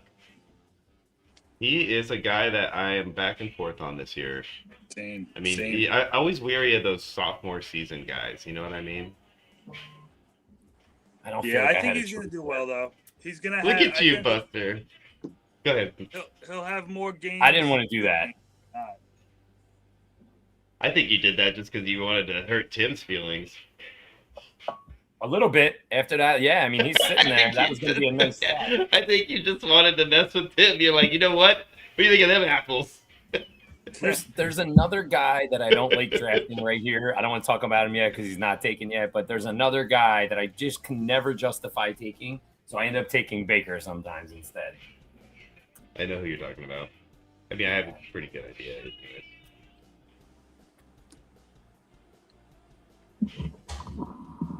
Man. And then, dude, as soon as I take your guy next, buddy, we're going to trade Jadarian Price for the guy that I'm about to take. Because I love this guy, and you know this. Although we can't. Oh, we can trade in this league. Yeah, this is triathlon. I'm thinking we're doing a best ball all of a sudden. I'm like, oh. Yeah, we can trade, man. So, you know, you We guys just feel go best free. ball. Dak is on the board. Jadarian's on the board. You know, Bucky for you, Billy. I mean, all these guys are available if you're interested. Yeah, I'm hurting at running back. I knew it though. It's rough. I hate the That's- 6 spot. Is that the guy you were talking about, Chris? Jordan Love? Yes. So I don't hate the pick. I just have a hard time picking them. I don't know what it is. Maybe it's the non-rushing. I don't hate the pick. I just end up taking Baker over him normally. Yeah. No, I feel you. I totally feel you. That's one of those guys too that's like kind of an on the fence guy for me too. He's right in that range. like him, Nix, Shuck, Mayfield. I kind of put all those guys in that bag, you know, for me, as far as like just like not super happy about it. Like not like I'm upset, but I'm just not super happy. You know what I mean? Yeah. At value, I like my Baker pick much more than my Bo Nix pick. Oh, they're showing Chris Johnson. Poor guy. Can't believe that. That's horrible how bad his situation went downhill so quick, man. So far, another QB run. Okay, that's not good. If you do not know this already, buys are super huge in this triathlon league. Dude, I've escaped so far with one week 11, one post guillotine pick so far. It's really hard to do this. Pay attention. Oh, yeah, it's avoiding week 11, and I got 3 of them. I got 3 of them too. 11 and 13, but not like 100%. You're not leaving Bijan on the board over that. You know, but as you get later, you got to think about it. Yeah, and like Greg London is a guy like that. He fell to me at that point. I mean, he's an 11, and I'm like, but at the same time, like I would take him. I have to take him. I 100% would have taken him where you took him. Yeah, exactly. And then Price is an 11, but he's my third back, so that's not technically like a huge concern for me, right? Yep. Hey, Billy, Martin's got a question for you here. He says, when are you going to get a Tyler Warren jersey? Sean will make 11 more accounts just to be all 12 guys in that league. Yeah, I got it. I think I did a Warren jersey probably like a month ago, but I got to get another one. I did a Warren football. That was probably like 3 months ago, but got to get him coming soon. I'm going to have to clip that, by the way, just so you know. Yeah, a lot of that sentence. It's August, so it's time for all the bangers. This month is going to be full of bangers. Yeah, there's one that you were showing me the other day that's coming up. That's pretty exciting. Didn't you have something that you wanted to show us, but right before we got on air? Did you already flash that yet, or no? I didn't show it. I was actually looking exactly where I put it. I wasn't 100%. I don't know whether to snipe you or to take a tight end I need right now, buddy. And I want this other guy though so much. Right, I'm doing it. You're gonna take your guy. Take your guy. People are gonna be surprised that I'm doing this, but I'm doing this. Okay. Romo Doomsday, huh? So that was your guy? That was the guy? Romo Doomsday. Yeah, Romo Doomsday. That's not the guy you wanted to come back with, Caleb. Right. The guy with the guy getting the foot massage from his teammate. Oh, that was cheeky. I misread it. I thought you had Dak Prescott, and I thought you had Caleb. And you said I thought that I was taking your guy. I want Rome. You know that anyway. I love Rome. Nobody else loves him except me. I love Rome too, but I couldn't take another. Sean, you ready? Yep. Yeah, not with Burden. You're right, cheeky. I mean, I don't know. Oh, dude. Okay, you know I need a little bit of preemptive warning when you launch that one. Yeah, it's gonna be coming. I gotta figure it out when, but probably close to the season. I was wondering. That's gonna look real good next to my Freddie Jackson. Doing a chopped league for that maybe would be pretty cool. No, that one doesn't need to be that many people. Just 12 people. Just one? Just 12. Just one 12-man league. Not 18. We don't want 18 chances. I don't want to have a 1 in 18. I want a 1 in 12 chance. 1 in 12. Yeah. How about a 1 in 8? Actually, do one of those 8-man leagues like you did. I'll pay the extra cash. Yeah, you could charge like $400 for those billion. He'll buy multiple. How do you like the roster configuration in that 8-teamer? I think it's pretty interesting how it's 2 QB, 3 running back, 3 wide receiver, 2 tight end with the tight end, the 0.5 tight end premium, and then 2 regular flex and 1 wide receiver running back flex. I thought it was pretty cool, man. I liked it. The double quarterback thing in an 8-man league, I like that kind of setup. I've played in a couple of those actually, and they're fun. I enjoy it. I tried to make it interesting and add some more depth, but Kittle Odegaard, off the that's who I was board. considering. Kittle was the guy I almost took. Kittle's a steal at this point in the draft, man. I mean, he's one of those guys that just keeps dropping, and I'm like, every time he does, I'm like, geez, guys, like he should be getting taken earlier. He's supposed to be healthy. He should be good to go. So it always surprises me. Look at you, see? She knows what's up. I didn't even have to ask. It just showed up at the perfect time. I don't know what to do here. Just don't take the guy I want, and I'm good with it. I just turned Cheeky Bot on, so. Oh no! Cheeky Bot always takes the guys I want. Hopefully he Cheeky, can you? Is it hard to run like an analysis of the first 7 rounds, No, just it's to give pretty us a easy. sense of where we're at? Now, once we get to 8-12, I'll tell it to do 8 rounds. It shouldn't take but a couple minutes, minute or two. Okay. Chris, Nice. keep him talking for 50 more seconds. I'm just Yeah. walking So the- don't look at your sleeper app right now and your draft board. So why at don't you tell us all. about the origin of Cheeky Bot? Yeah, this is a good time to ask. He said, "Hold on a second."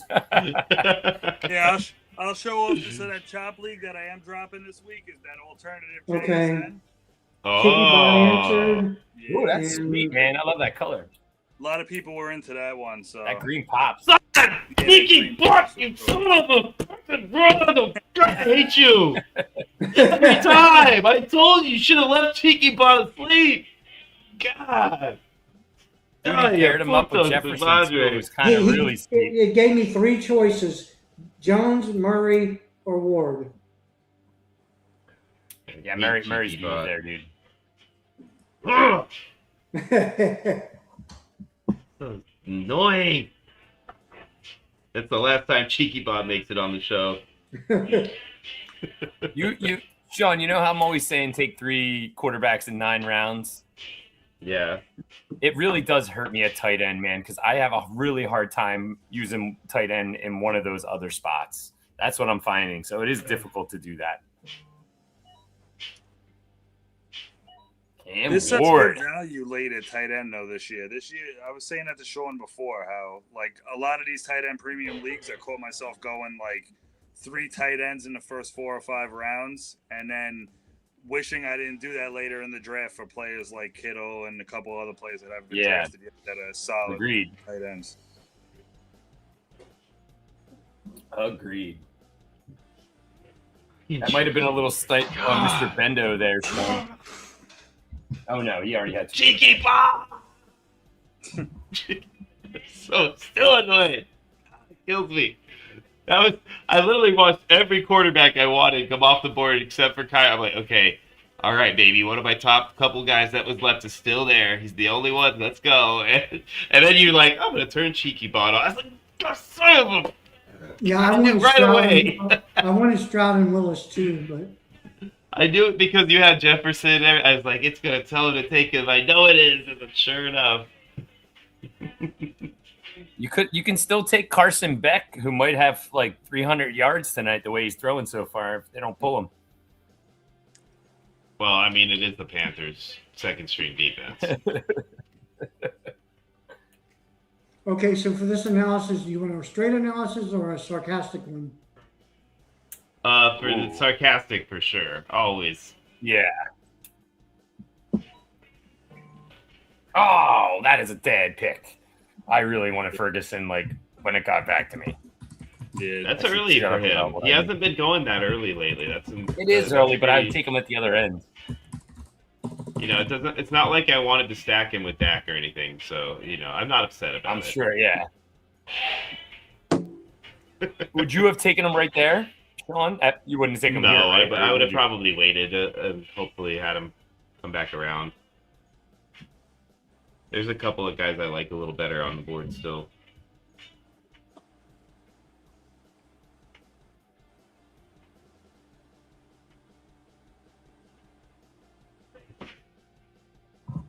I think one of them might not make it back to me, though.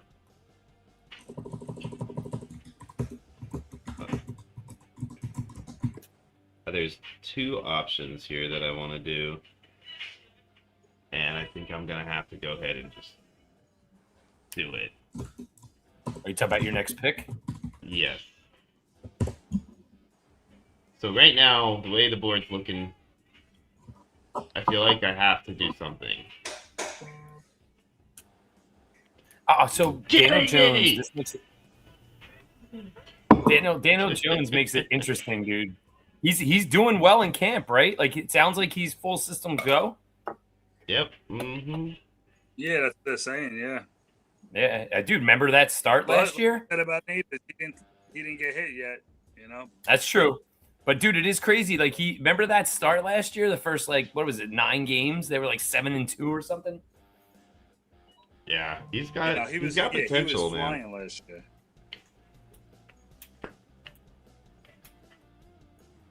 I love that Stevenson Pollard turn pick right there. Both those picks, they're just guys who are going to be just fine. And this late, later parts of the draft, this late, 8-9, I think those are 2 solid running backs that you're getting 1,000 yards most likely. Pollard is one of 2 guys who has 1,000 yards in the last 4 years. It's him and King Henry, but. And Ramondre too, dude. Vrabel's not moving off him. I know everybody wants it to be Travion. Travion's real fun in best ball, but you're gonna have some low weeks if you draft him in regular leagues. I wanted to go Ramondre over Hubbard, but that week 11 bye, I got enough week 11 bye. Yeah, that really changes it up, right? Yeah, for sure.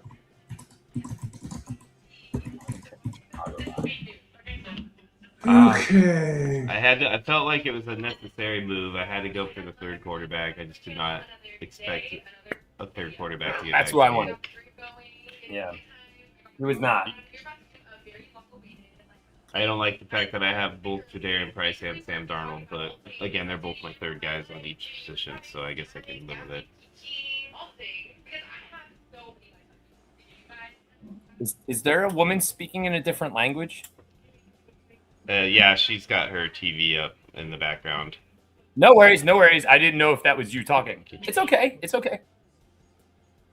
No, it's fine. She's just listening to something on her phone that was catching the mic. See, Marvin was my other option. I was back and forth between Darnold and Marvin. I would have taken Marvin if I didn't take Darnold. Yeah, that's good value on Marv. I think he's gonna have a way better season this year. Even though the camp, they're showing all the videos of him dropping balls and stuff. I think he'll be good. Yeah, they'll be fine. Okay, so where should I put the analysis? Let's see here. I guess you could just DM it to me on Sleeper, and I'll pull it up. Chris, do you want to read it? Yeah, I mean, team by team, or how you want to do this? Do we just pick on Sean? Is it broken down team by team, Cheeky, or is it broken down just? Yeah, it's overall? broken down by team and best to worst. Oh, I'm gonna get ripped apart. Oh, okay. So let's send it over to me, and then I'll make sure to copy and send it over to Chris too, and we'll both go through it. Take a look at it. Yeah, and maybe read through it back and forth. Do a little. Yeah, and then we might change it to a few things, right, Sean? For our own analysis. It was only I'll make sure you read mine, and I'll read yours, so that way everybody will know. It's real. It was only semi-snarky. It wasn't double down snarky. That's Mr. Bendo's favorite guy on the show. And Double down it doesn't know the snarky. rules for, and it didn't know the rules for Triflex, so it just did it based on redraft. Oh, right, because triathlon's a different animal. Yeah. But still, I'm sure it'll still have some good amount, you know.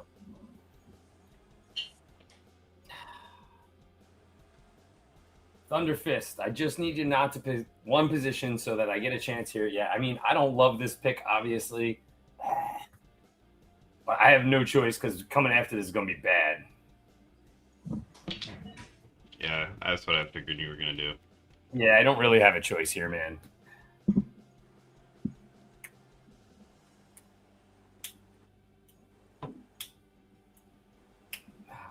How late did Tech go? Yeah, Tech went 4th round, pick 4.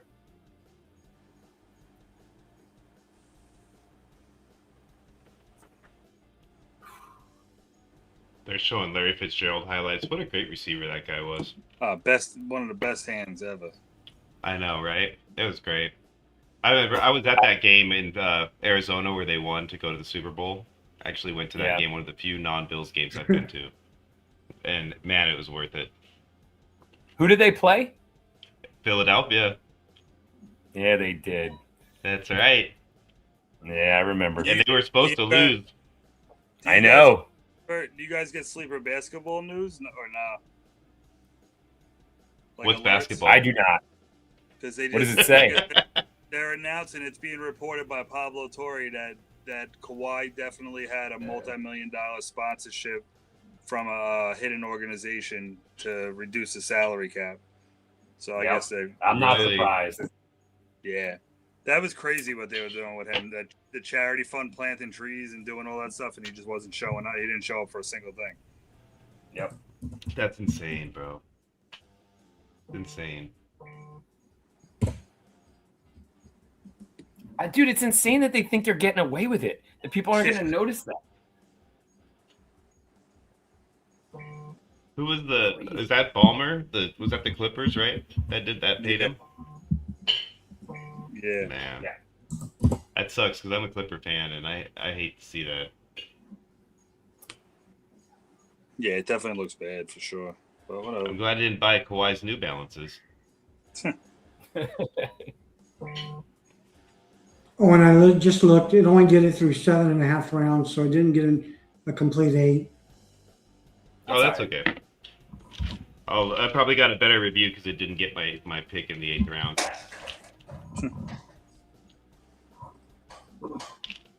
As soon as I get my pick here, I'll jump out on my turn, so that What do you guys think about Gadsden? I like him. I'm mad that he didn't fall. They're usually balls. I was high on him before they got an Njoku, but it's going to be because he's a solid tight end too. Yeah, Njoku's scary there, man. He is. It's a good one too if you want to grab late in a best ball and try to play that game. Yeah. You know, do with them. But I was all over Gadsden, and then I fell off of him after. Same here. I didn't love that pick after I made it. As soon as I hit it, I was like, oh, that's why I asked. Yeah. There's other tight ends that are around that area that I would definitely prefer over him, in my opinion. You know, based on role and Njoku being there for sure. Yeah, now, just man, they target have share so in much that general, you know? offense.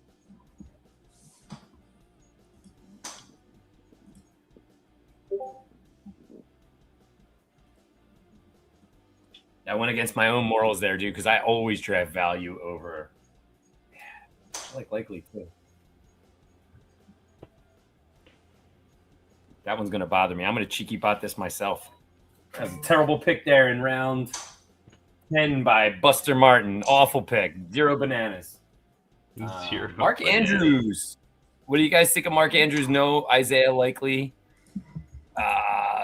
Wide receiver room going to be Zay Flowers in the slot. You got a bunch of dudes fighting for that X receiver in Baltimore this year. I do think Mark Andrews could have a resurgence for a year. Better than where he's been. Let's put it that way. No, I agree. He's the guy that I was looking at. If he made it back to me, I was considering him, along with Jaden Reed pick. Thanks a lot, Billy. another 11. I didn't even think to look at the buy.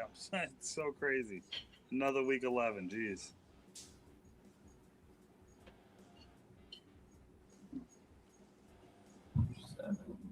Okay.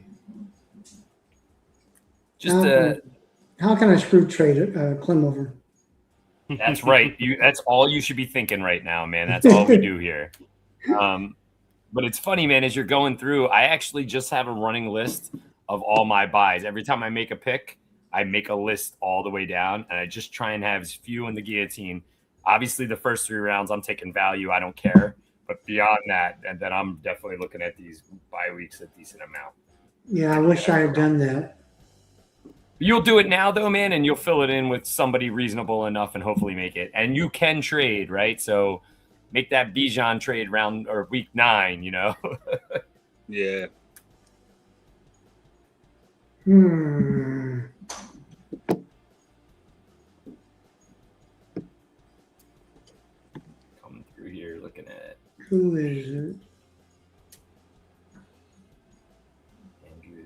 I almost took Manungai. That was a good pick, Bearhammer. I think Manungai is going to get his role this year. I think it's going to be a lot closer than it was last year with Swift.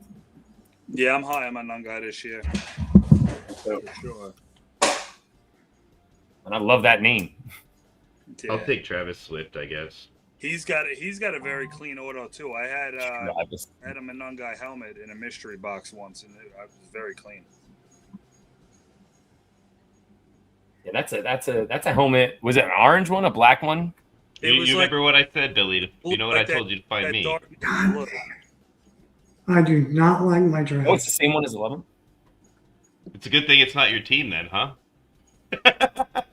No, yeah. Just kidding. He's gonna hate me. Little tight end run here in round 6. Yeah, I mean, I was back and forth between Henry and Kelsey, and I actually took Kelsey because I figured Ben might want him for the stack. So I curious almost if went sniped him or Kelsey not. or Henry over Reed there also, and I couldn't choose between the two of them, so I just went wide receiver as a fourth wide receiver. That's a good idea. Henry's like 31. He's like 31 years old, but dude, he is like a 31.6. quarterback screen to fill him out, man. A quarterback is looking for him. He's a huge target. He's a red zone guy, like I love Hunter Henry. Oh, okay. I know. And Schultz. I love Schultz also. Why did I pick Aronde Gadsden in his situation? I'm really going to be mad at myself for that. These are the tight ends that I was saying. I was like, there's a few afterwards. I think It's a good range, dude. Yeah. Likely Andrews. God damn it! Really? Brooks. Excuse my language. Skywalker. Jonathan was your You're boy. good, man. Let it out. Okay, back to the drawing board. Matthew Gold. I like it. So we only have Oh, 18 rounds shit. in this draft, ladies and gentlemen. So we are getting down to that nitty gritty. I'm gonna go pull up Cheeky's evaluation. Let's see what it says.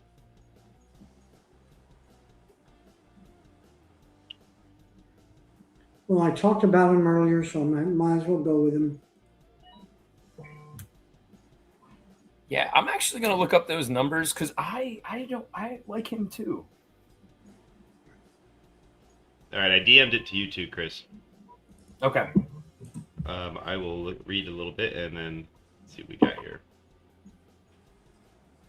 Brenton Strange goes, another guy. I mean, that's a tough one only because there's so many mouths to feed there. All right, I'm gonna read this to him. I'll just kind of go But through I it real like him. quick.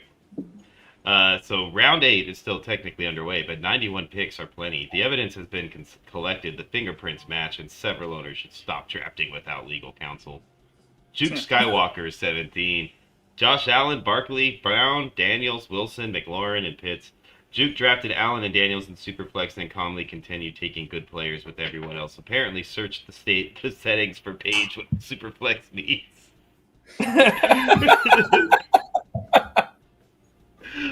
Oh, that's great. This isn't roster construction. This is shoplifting with excellent posture. Grade A+. Mr. Bed doing this. Gibbs, Walker, Collins, Mahomes, Lawrence, Tate, Thomas Jr. Mahomes fell to round 4 because the room was busy treating running backs like toilet paper in March 2020. Then Trevor Lawrence arrived as quarterback 2 because apparently competence was deeply unfashionable. Strong everywhere, structurally sound, and irritatingly difficult to mock. Grade A. Thrill kill. Brock Bowers, James Cook, Brees Hall, Lamar Jackson, Landon Conkey, Zay Flowers, TJ Stroud, and Sam Laporta. Bowers and Laporta in tight end premium. Lamar and Stroud in Superflex, 2 starting running backs and 2 strong receivers. Thrill kill didn't draft a team. He waited patiently while 11 other people donated one to him. Grade A. I'm pretty far down this list. This Oh sucks. my god, dude! I love the cheeky bot. Tim B7. Drake May, Omarion Hampton, Chris Olave, Malik Neighbors, Bashaw Tootin, Mika Igbukka, Jordan Love, and Parker Washington. May and Love is an excellent quarterback pairing. Neighbors, Olave, and Igbukka is a serious receiving core. Hampton and Tootin bring the running back upside. Then Parker Washington arrived, presumably because Tim briefly handed the phone to someone at the gas station. Grade A minus. Make sure you Buster take your Martin, time on this next one. There we go. Amon-Ra Brown, Chase Brown, Rishi Rice, Kyron Williams, Bo Nix, David Montgomery, Baker Mayfield, and Roma Zuze. Balanced, productive, and structurally correct, Nix and Baker provide two secure quarterbacks. The backs score points. The receivers are loaded. Someone named Buster Martin drafting this responsibly feels like false advertising. We were promised recklessness and received a diversified retirement portfolio. That's right, baby. I'll take that.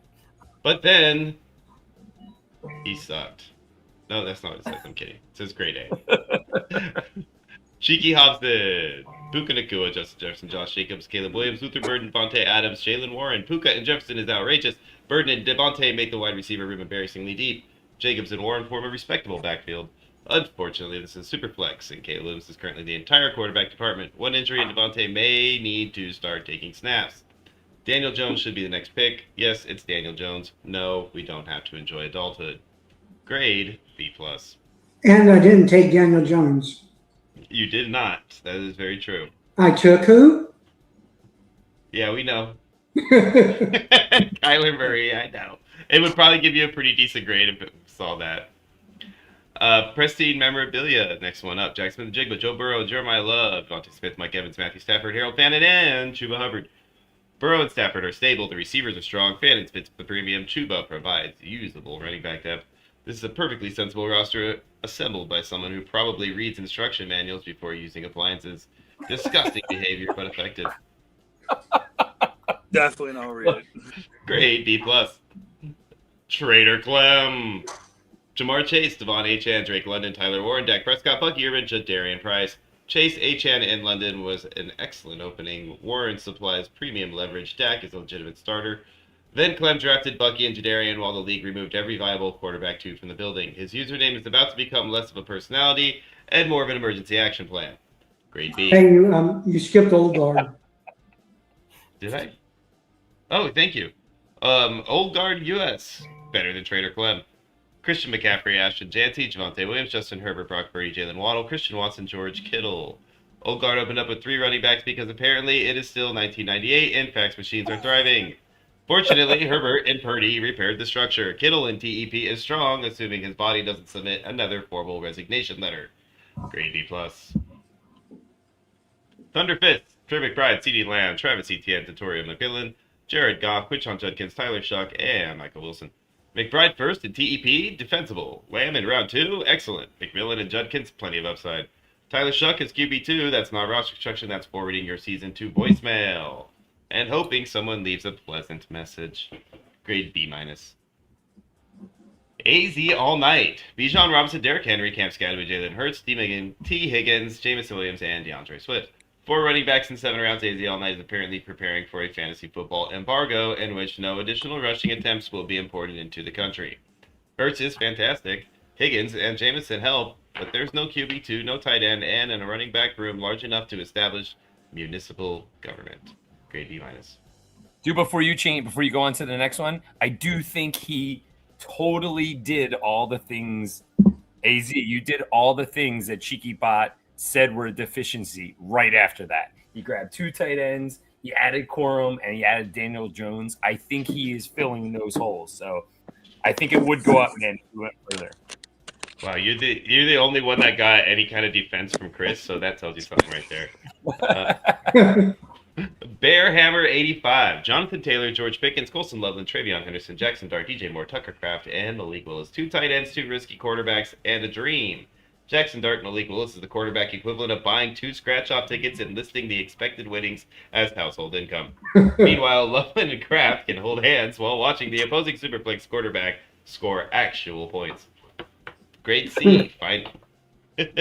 Final standings. Juke is committing competitive fraud. Mr. been doing this in through a car, drafting like adults surrounded by unintended children. Steven has constructed an elite wide receiver museum and forgotten to hire a second quarterback. Trader Clem will soon be sending just checking your price messages to everyone. AC All Night has cornered the global running back supply. Bear Hammer has replaced quarterback certainty with positive visualization. Dude, I love the Cheeky Bot, man. It's really great. Yeah, that was great. We are going to have to do a show and talk about the Cheeky Bot, the origin of the Cheeky Bot. Right, Sean? Yeah, we do. We have to have Cheeky on. We're actually, me and Scott were talking about this today, so we can talk about it here a little bit. We're gonna do actual new format, so moving to Wednesdays during season because obviously the game starts on Thursdays at this time, so we're not gonna be going live during games. So we're gonna move our Thursday show to Wednesday, and we're gonna actually focus our Wednesday show on having people from the industry on the show with us. So we're gonna invite some guests, including Cheeky here, and try to get a scheduled show for him on one of the Wednesdays during the season. And we got a lot of other guys we want to get on. Mr. Greg Kellogg said he'd be interested in coming on. I've talked to Scott Fish. He said he would as well. We got our boys over at Belly Up Sports. Check them out if you haven't already. We have them on. We'll have Addie and Chev. And we'll just do some collabs. Armin, we'll get everybody involved. Nick from Beers with the Boys. And we'll just try to have a good, kind of just set up for a collab show and give people an opportunity to be exposed to some fun and different groups that are out there. So it's pretty exciting. And Cheeky he's going to be a part of that. Speaking of Cheeky, you are on the clock. I hope I didn't distract you too long. Ajay, I like it. Oh, man. All right. So there goes all the quarterbacks.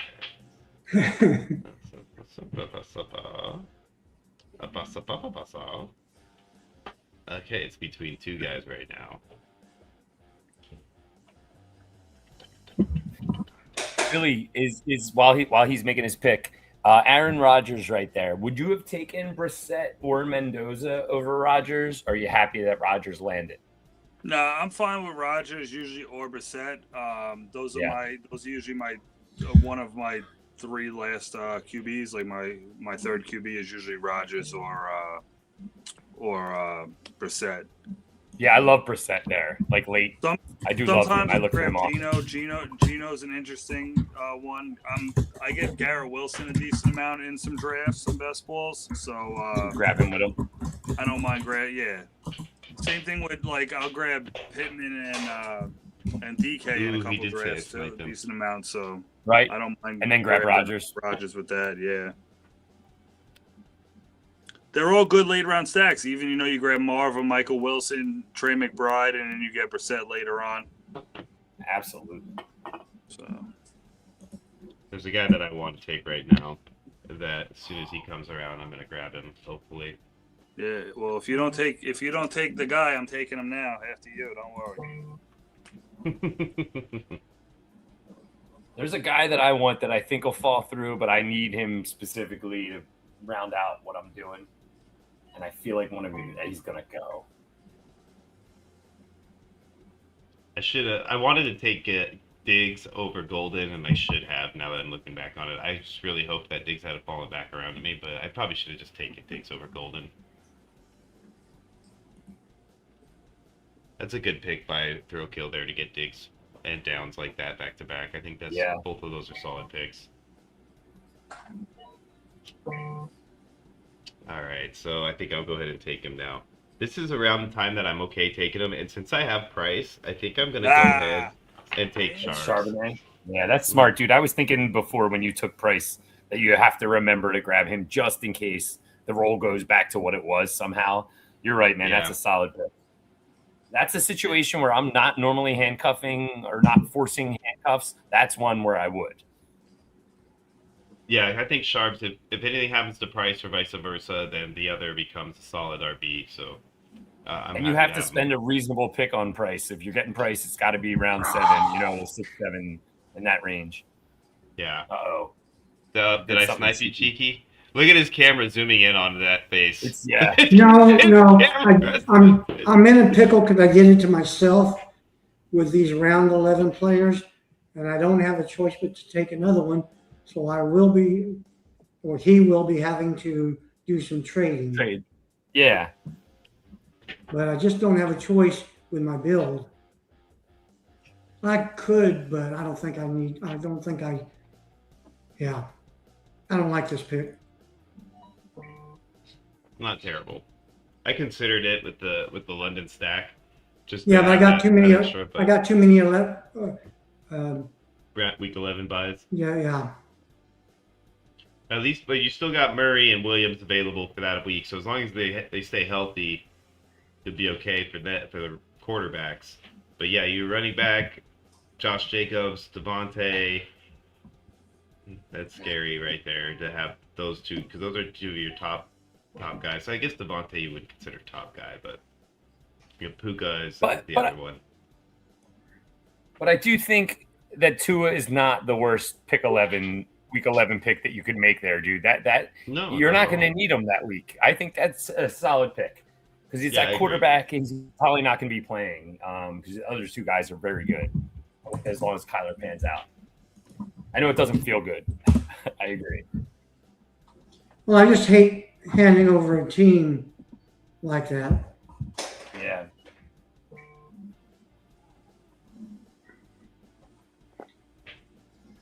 Okay, so I just fed Cheeky Bot the triflex or triathlon rules. Oh, so now we could get triathlon rankings? Yeah, I would probably do it at the end of the draft if we have time. Yeah, we can run it through. I mean, we're almost done here. We're in the 13th round, about to hit 14th here in a second. It's only 4 more rounds, so we're about to close this out here soon and just under the 2-hour mark probably. So, guys, I don't know why I haven't said this the whole time. Actually, I know why, because it's been like a crazy long couple weeks for me. But please like and subscribe. If you haven't already, just go hit that like. Go hit that subscribe button for us real quick. You know we need to get to 500 so we can start doing our super chat donations to the US Vets group. You guys want to help us help the vets, right? Come on. Let's get the subscriptions up here, guys. Tell your friends. Tell everybody. It doesn't matter if they listen. We just need some subs right now to get to that point so that we can have all of our good people that are here regularly donate on some of these donations and help vets out. So give us a like, give us a sub, and thanks again, guys, for everything you guys do. Billy, my friend, are you happy with your team? No, I am not. I knew going into it. I'm actually checking my group over here. Everybody was begging for another league after that Merino league. They're like, post another one.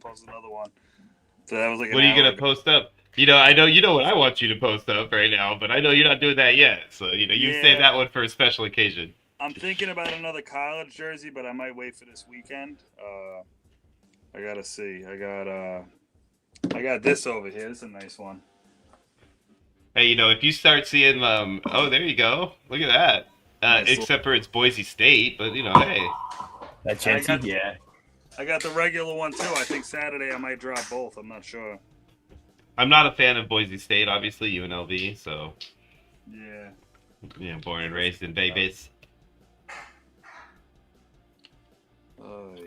Man, Tim B7 just took the Giants running back who will have the most yards this season. Yeah, I was eyeballing Tyrone, dude. I really was. Just call on Tyrone. Cam Scatterbo does not make good decisions. The chances of him surviving seasons are, right? Yes. How do you go on Fanatics Fest and walk out there and point at your busted ass leg and then do a backflip? I'm like, bro, like if I was a Giants fan, I'd be so and fall. I'd be so annoyed if I was a Giants fan. I'd be like, dude, what are you doing? Quit jumping around like an idiot. Like, don't hurt yourself, you dumbass. 2 months earlier, he was on a WWE. Remember, he was on the event and they were fighting when he was still in like an air cast. Like, what is this dude thinking?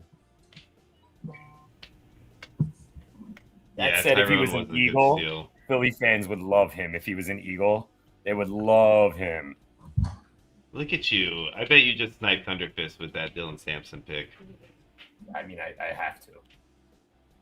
I noticed you've been doing that quite a bit. Everybody's been talking mess about me being the guy who targets dudes just to hurt the players next to him. I'm not that guy. It's obviously been the Philly fan the whole time, the guy who throws snowballs at Santa. He's been doing it his entire draft. Yeah. I do love Dylan Sampson. I know you do. I know you love him a lot. He's your boy. I think Jalen Coker too, man. I think Jalen Coker is set up. When you start looking at his peripherals against McMillan had more yards last year. Coker missed 6 games, the first 6 games, so it took him a little while. He missed some training camp, so but he came back with vengeance in his last 11. Yeah, Tracy's definitely one. He did, yeah. That was a nice pick. I like Coker. I think he's a good receiver. And he said he's got a connection with Bryce, man. They got that thing going where he just from the beginning too. Even when Bryce really wasn't playing well or anything, he was still hitting him. Yep. Agreed. Fade Otten. He's been climbing up the draft boards lately. I've been noticing that. Like, he's getting into that point where he should have been a long time ago. Early on in the off season, you could get him at like 19, 20. You know, like your last couple Got a rounds. decent floor. His floor is pretty good. You know, he'll get his receptions. Yes, I probably should have taken him there to stack him with Baker too. By the 'Cause I way, need he another- said Samson wasn't on his radar, so there. Yeah. I really hadn't thought of this player. Cheeky, don't you do it. Oh, I he didn't do it. I know you hate that, Sean. I really think he's going to have a role this year somehow. He's going to be a third down back. I think he's. I know everyone. No, loves he's him. already established himself in camp as a third down back, and they're going to have him. You know, he'll spell them a lot too. It's just last year they're going to run the hell out of him. Exactly. They're Joe Mixon him. That was a homer pick, Sean. Call it out. But I mean, Shakir, he shouldn't be. He's gonna get targets, man. He should not be still sitting on the board at this point. Like, Have you seen him in camp? Have you seen him catch one ball in camp? Ben, I was hoping that Casey. I was back and forth between Casey and Shakir. I should have just took Casey. I thought Casey would fall. What were you saying now? Have I seen him catch any balls? If you watch any of the clips, Shakir has not caught one ball in camp. You don't need to.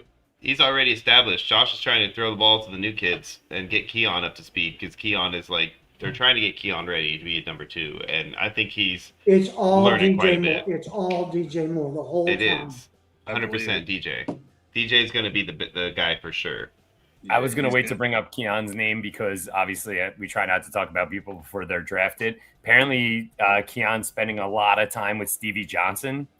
Have you heard I this? told you that. Didn't Oh, I you tell you just said that? it before? I was Yeah, just listening to the whole thing about it today. Oh yeah, I was actually I heard it at the expo from Florio. Florio was telling me about that actually at the expo. He's a good dude. I met him at a True Religions at some mall upstate New York. Yeah, Stevie Johnson? No, he was a great guy. Well, back in the day, he was still playing on him. I was looking at jeans, and he came next to me, and I seen somebody tall next to me. I looked up. I'm like, oh shit! I was like, you're Stevie Johnson, right? He was like, yeah. Shook my hand. I was like, how's it going? He's really cool, dude, man. I watch him on Facebook and stuff, and just how he interacts with people and the way he is as a person. And Florio said the same thing about him too, because he's had actually interactions with him personally. And he said Stevie's a great guy, man. Billy, were you like, can you autograph these jeans? Nah, this was I didn't even. He had him autograph his chest. Yeah, right. It washed away. I got it. It wasn't joking. His wife eventually was like, "You need to take a shower." Let's get the tattoo, dude. Go all in. Nah, I don't really. The only time I really asked somebody for an autograph that I wanted that I got shot down was Kurt Warner, and he gave me an attitude, and I was just like, all right, forget that. But that's insane too, because I've always thought Warner seemed like a good dude. Yeah, he was all pissed off, I guess. I don't know. It was at Disney. I went out. Nobody else knew who he was. I went up to him. I was probably 11, 12 years old at the time. Oh, you were a kid? Yeah. Oh, that's even worse. Yeah, that's what. And he was with his family, and he's like, I don't sign autographs when I'm with my family. He said it with an attitude, but I understand, like, but still, like, not to a kid. Yeah, right. Kurt Warner. But yeah. Dude, at that point, I would just have a bunch of autograph cards in my pocket and start handing them out already, like pre-autographed, you know? That's the move. Yeah, I sat behind Wayne Corbett on a plane once, too. I talked to him for probably about 45 minutes on the plane. Really good dude. And I'm a huge Jets fan. I didn't even ask him for his autograph. I was just like, leave him be, you know? Yeah. Billy, I'm going to send you a DM real quick. Yeah. Just for later. I'm curious now to see what it is. I can't really talk about it based on my job. There's a person that at my camp is a former Jets player's child, is at my camp right now. But I can't talk about it, obviously, because I don't know. I just want to be careful. You can't talk about it, so you just said it live on the air. I did, but it's more. He's not like, if you're not a Jets fan. Curtis Martin's kid. That's sick. Yeah, Curtis Martin's kid. Yeah, he's 4. Yeah, he's 4 years old. It's cool, actually Mark Sanchez's kid. You know. Yeah. It's more a guy you know if you're a Jets fan than anything. Yeah, no, but, I seen the DM. That's cool. Please That's cool. don't. Please don't. Oh, Jacoby Lane got taken. I hate that. I was gonna take him. Well, that's what you get for talking about him. I know, dude. If you start watching that video, this could be something for Lamar for sure. He has not had Rashad Bateman has not taken anybody down. All right, I'm gonna take. That's because him up. Rashad Bateman sucks. I was just He adding does. He really does, cheeky. Oh, Jalen McMillan. That's another. Yeah, that's a banger, dude. At this That point. was one of my picks. One of them. Oh, who do I go? We did Martin. We talked about Diggs a little bit. We talked about how good of a pick that was, and that we thought that I was mad at myself for not taking him instead of taking Golden because I actually was between the two, and I ended up going with Golden instead, which I immediately regretted. Okay. I'm not so happy with my draft again, guys. I'm sorry to say it, but I'm kind of hating on it again. I like my players. I don't like my buys. Same. That week 11 is a killer. I'll let you guys know in about 7 months. I'm not sure what I think right now. I'll be the number Give one. me a Diggs is going to be second, number guys. one in Washington. I'm deferring to Cheeky right now because I'm lost. I think I got my eye on a certain guy. He can make it back to me.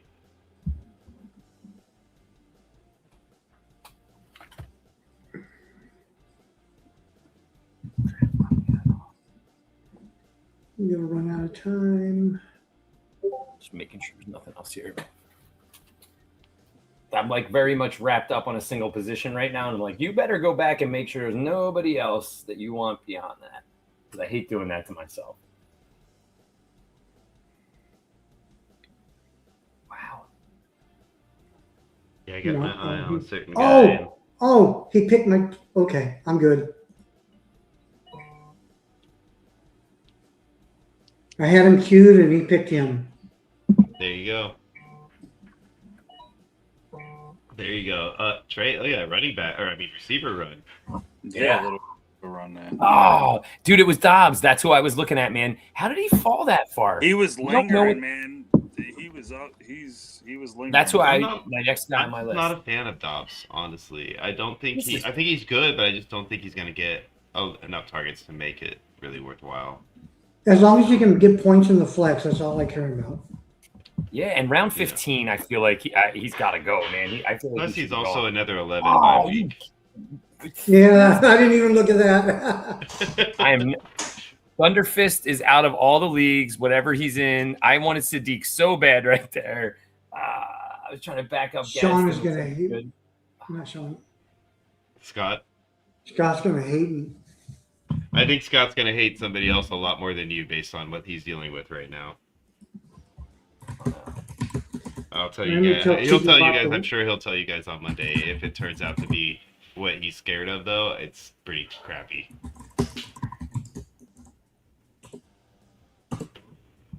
So, guys, I'm in need of a tight end. So, if anybody wants to send me a trade offer as soon as we finish, that'd be awesome. I'm not going to be the one to do that because I don't have enough tight end depth to do that. No depth. No. None whatsoever.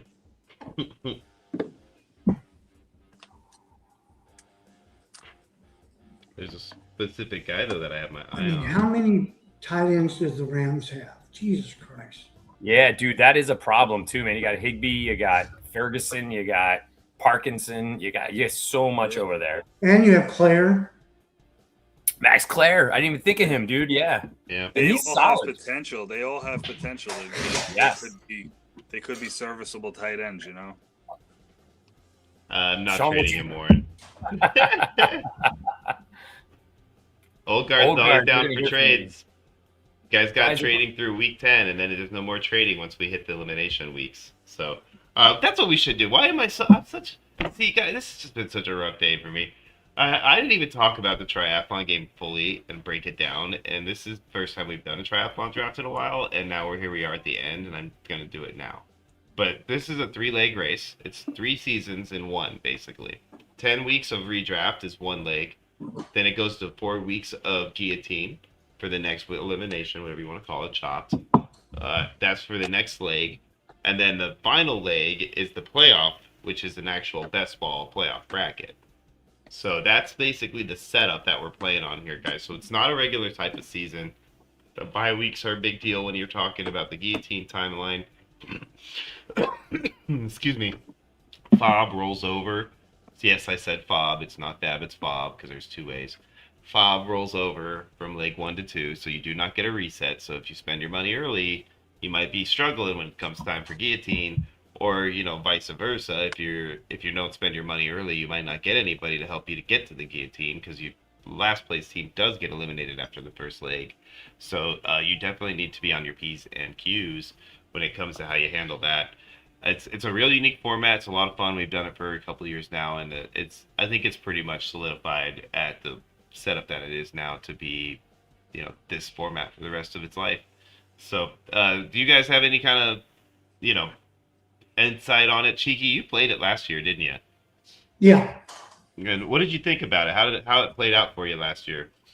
Well, I was in all of them, and I made it to the finals or semifinals in one. It's just according to who you're drafting. Some of those people were completely crazy. Yeah, that's a good representation. Because it was a little bit different format. Yeah, it But did yeah, have a no. different aspect to it. There was actually a combined league aspect to it too. So they were actually 2 12-team leagues that came one bracket in the end. So it was a slightly different setup, which we felt like it was good, but it wasn't the best. I think this way's better. And if I remember right, the Fab played a lot into it. Absolutely, it did, 100%. And we keep pushing it like crazy because FOB is a big deal when it comes to this leagues. And you don't really know for sure until you do it, but you guys will see. A lot of you guys that are in these leagues, the 12 of you that are doing this draft with us right now, you're gonna see, man, it gets intense. And the trades, you got to make sure you do a good job with the trades, because once they're done after week 10, like, that's it, man. Your only way you're gonna get good players is off the waiver wire, and you better have the FOB for it, or you're not gonna be able to do that either. And So didn't we it's have tough. Fob trading in the draft, so people were Yep. And just that's absolutely it. Yeah, people are FOB trading now too. You can FOB trade we already did one in one of our leagues where we traded for FOB, and I mean you're talking leagues where, like, I think we saw last year, Cheeky, at a certain point, I feel like T Higgins went for like $35 in FOB or something, and that was it, just straight up T Higgins for $35 in FOB, and it was just like a crazy setup. Dude, so Old Guard and I are working on. I'm pretty sure it's Old Guard. Are working on a trade. I have Shador and he has Watson, so I send him a trade for $10 of FOB. I'll send him Shador, and his counter was Watson for $10 of FOB. That's great. Oh, I love it. That's awesome. That is the game right there, ladies and gentlemen. That's why we are the trading gurus here on the show. Oh, there's one guy that I'm liking, and I'm thinking I'm gonna take him. I just took Evan Ingram. Well, I told Cheeky about the bye week, so let's see what he comes up with. Because It might be drastically different now. yeah. Actually, as soon as I told him to look at the bye week, he said, "Don't draft Dobbs." Oh, that's funny. Oh God. Oh, there's one I didn't think of. Does he give you a number of how many picks does he give you? Does he give you like 3 options? I can ask you like, give me 3 of each. Give me a top 5. Yeah. Any.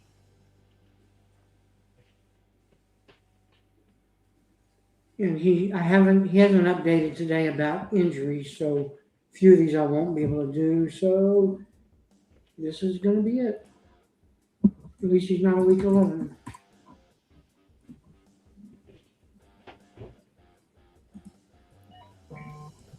Ooh, Calvin Ridley.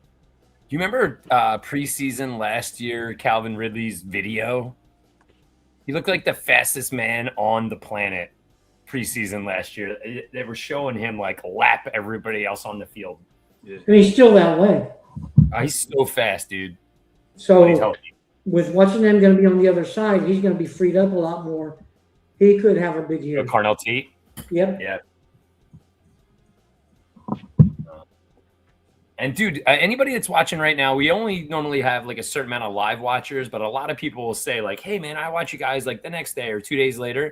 If you guys have trade questions or anything, feel free to DM them to us, man, and we'll hit them up on air too. Because if you're not 100%. Here just in the chat, we could definitely do that a little bit too.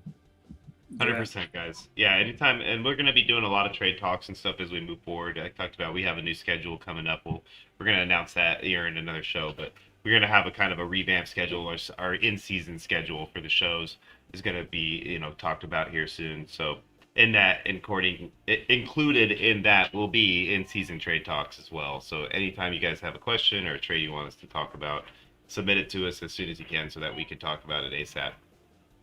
And I've taught Cheeky all about trading, but he actually takes your roster construction into account on the trades. I was going to take Penix, and I took Ferguson first, and I'm a little mad now. Cheeky, is Cheeky Bot a separate computer than what you're drafting on? Nope. Cheeky. Okay. This is not like a normal chat bot. This is a program that is in my computer that is persistent. It has a persistent memory. It never forgets anything we've talked about. It can use any of the models, like it can use ChatGPT, or it can use Claude or Gemini. So it's a completely different animal. And I just run into a new program that I will be able to use that I'm going to insert CheekyBot into, and he'll actually be able to have conversations between different AIs so they can bat ideas back and forth together. Yeah, that's awesome because that's really cool. Yeah. You just be sitting there in the middle. Oh, Dontavian Wicks goes. The long-term poll. We did miss Wan'Dale Robinson when we were discussing the Tennessee. The problem with Wan'Dale is he'll get lots of volume, at least historically. He is not a red zone target whatsoever. Yeah. No, he's Khalil Shakir, more talented Khalil Shakir. He's right in that same realm. And but I do agree right there, he will pick targets. That Theo Johnson pick right there, man, looks so much prettier about 3 months ago, right before that Isaiah Likely trade. Man, I was drafting a lot of Theo Johnson. Yeah. I think I'm going to go ahead and take... I think Likely's going to have a good season this year. Yeah. I still like Theo Johnson this late in drafts, don't get me wrong, but man, I really liked him without Likely there. I think Likely's going to be great. Ooh, Anthony Richardson. You're not going to go Riley Leonard there? Yeah. He's hoping for they got the pick or the investment in him. If Daniels has any issues, then I think AR is the guy that ends up coming in.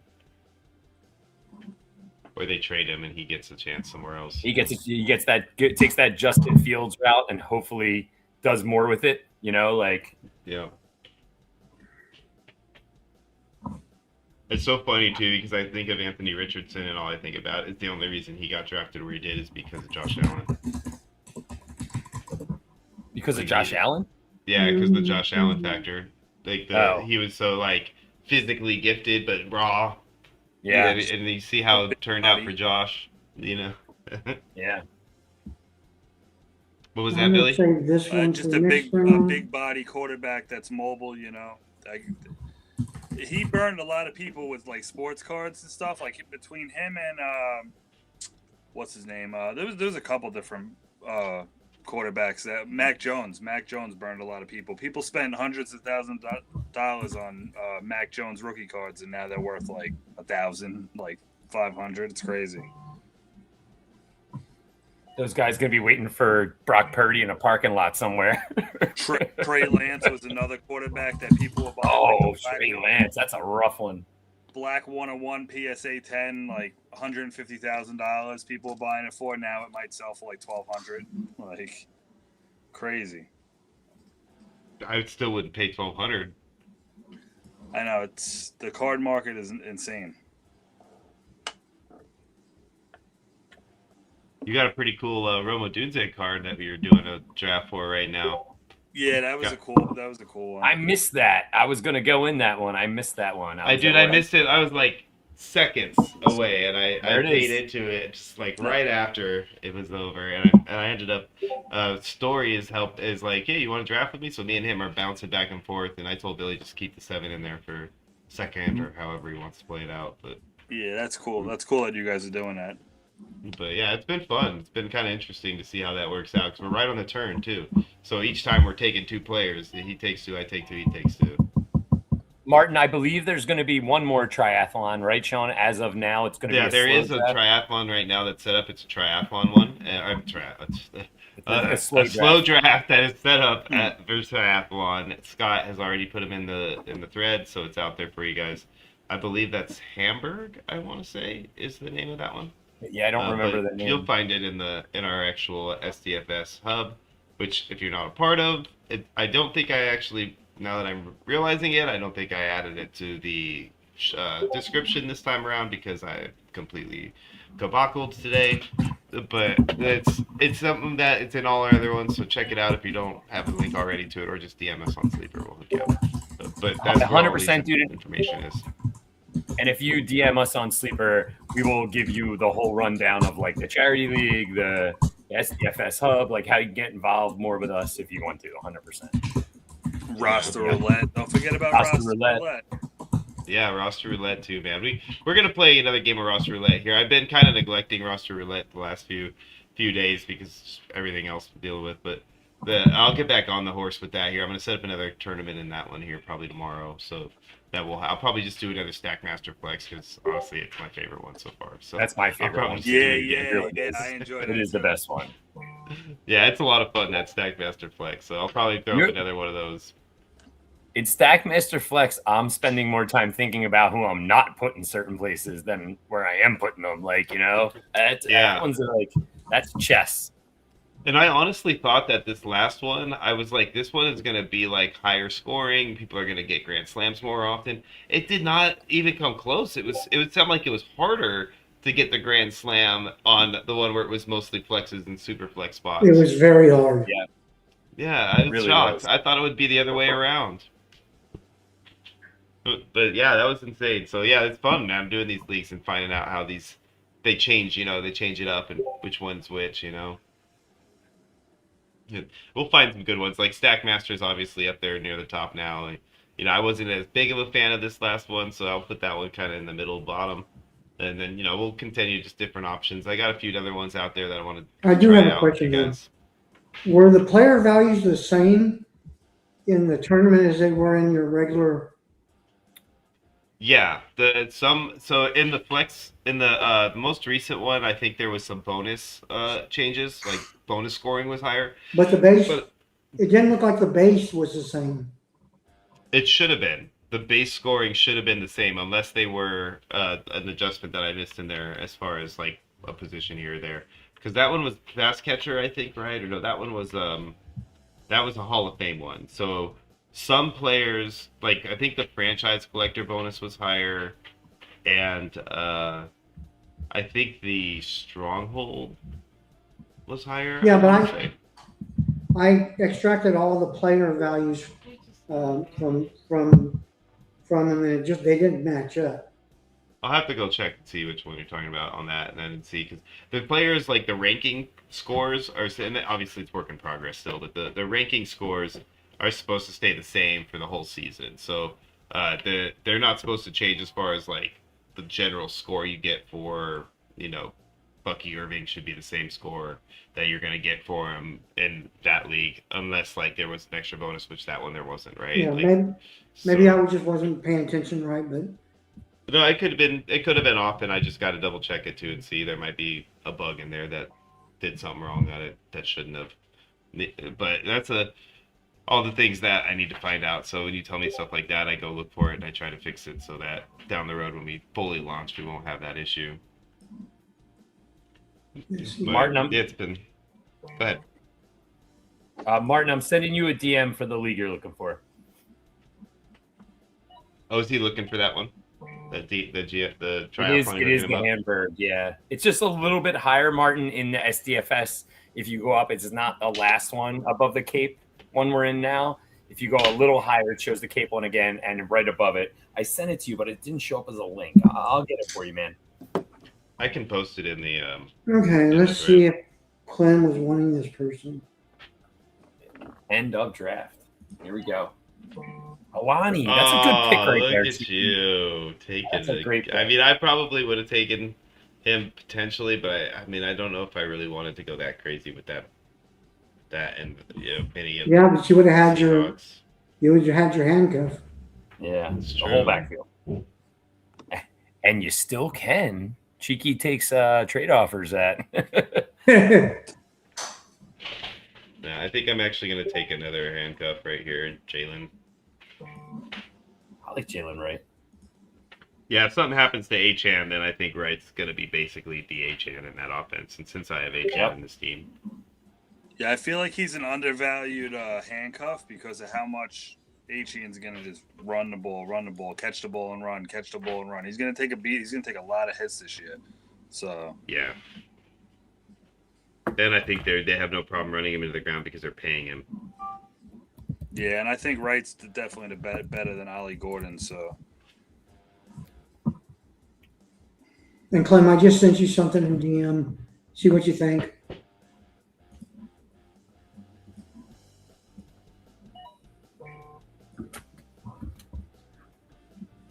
Atron Allen, not Keenan Allen. No Keenan Allen in this draft. Keenan Allen going to sign anywhere, boys, or is he retiring? I took Keenan. Oh, you did? Where do you think Yeah. he's going to sign? Maybe Indy. I heard a lot of. Not sure. There's still a That would make- possibility he goes back to the Chargers. I think Yeah. that might be a possibility. Yeah.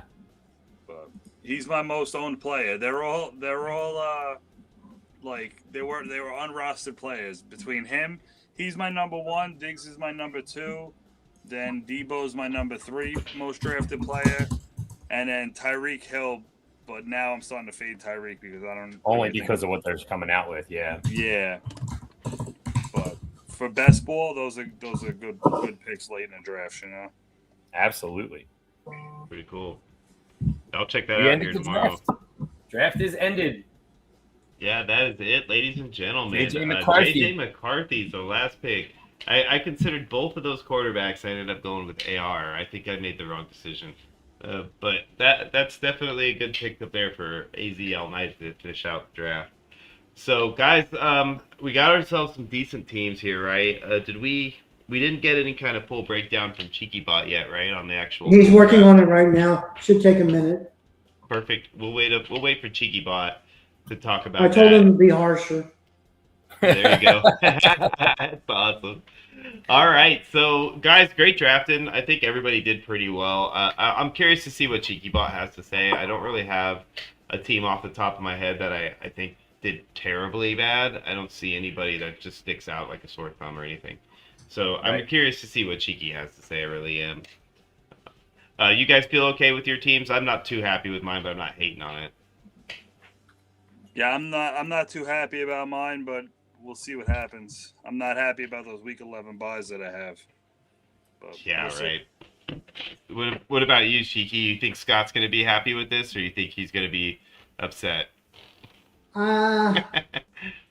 he won't like the buys, but I know he's capable of fixing the situation because the players are solid. I like how you did that there, actually. I like how you kind of you saved yourself a little bit. Like, yeah, but I know he's so good at trading that I know he's going to be able to take this team and just turn it into a champion. Hey, I've been in retail management for 20 years. There you go, right? He knows how to sell, baby. I love it. That's great. So yeah, I'm in the same boat with you guys, man. Chris, where are you standing? I really hate a Rondé Gadsden pick. I'm going to keep saying that over and over and over. I don't hate the beginning of my build. I don't love the the mid of my build. I love the beginning part. And it's giving me things to think about because I'm probably going to do another one of these before we finish. Yeah, I'm going to be in the slow draft too, so I'm going to try that one out. And I mean, if we do have a couple of Thursdays left that we could potentially throw one more fast draft out there for these two. So we'll see. We'll give it another week or so. We'll see how it kind of plays out. If people are interested, we might sneak that one more in here before the end of the season. But I kind of think we should maybe do one of Billy's drafts for a fast draft though, instead of doing another triathlon. That'd be fun. We could do something nice. What, like that Josh Allen jersey? No. I mean, I'm not gonna hate that idea. I'm not gonna hate that idea. It's a league I'll for sure be in. So yeah, honestly, you're getting in that one too. Oh yeah, absolutely great. Oh, Mom, you want in too? Perfect. All right.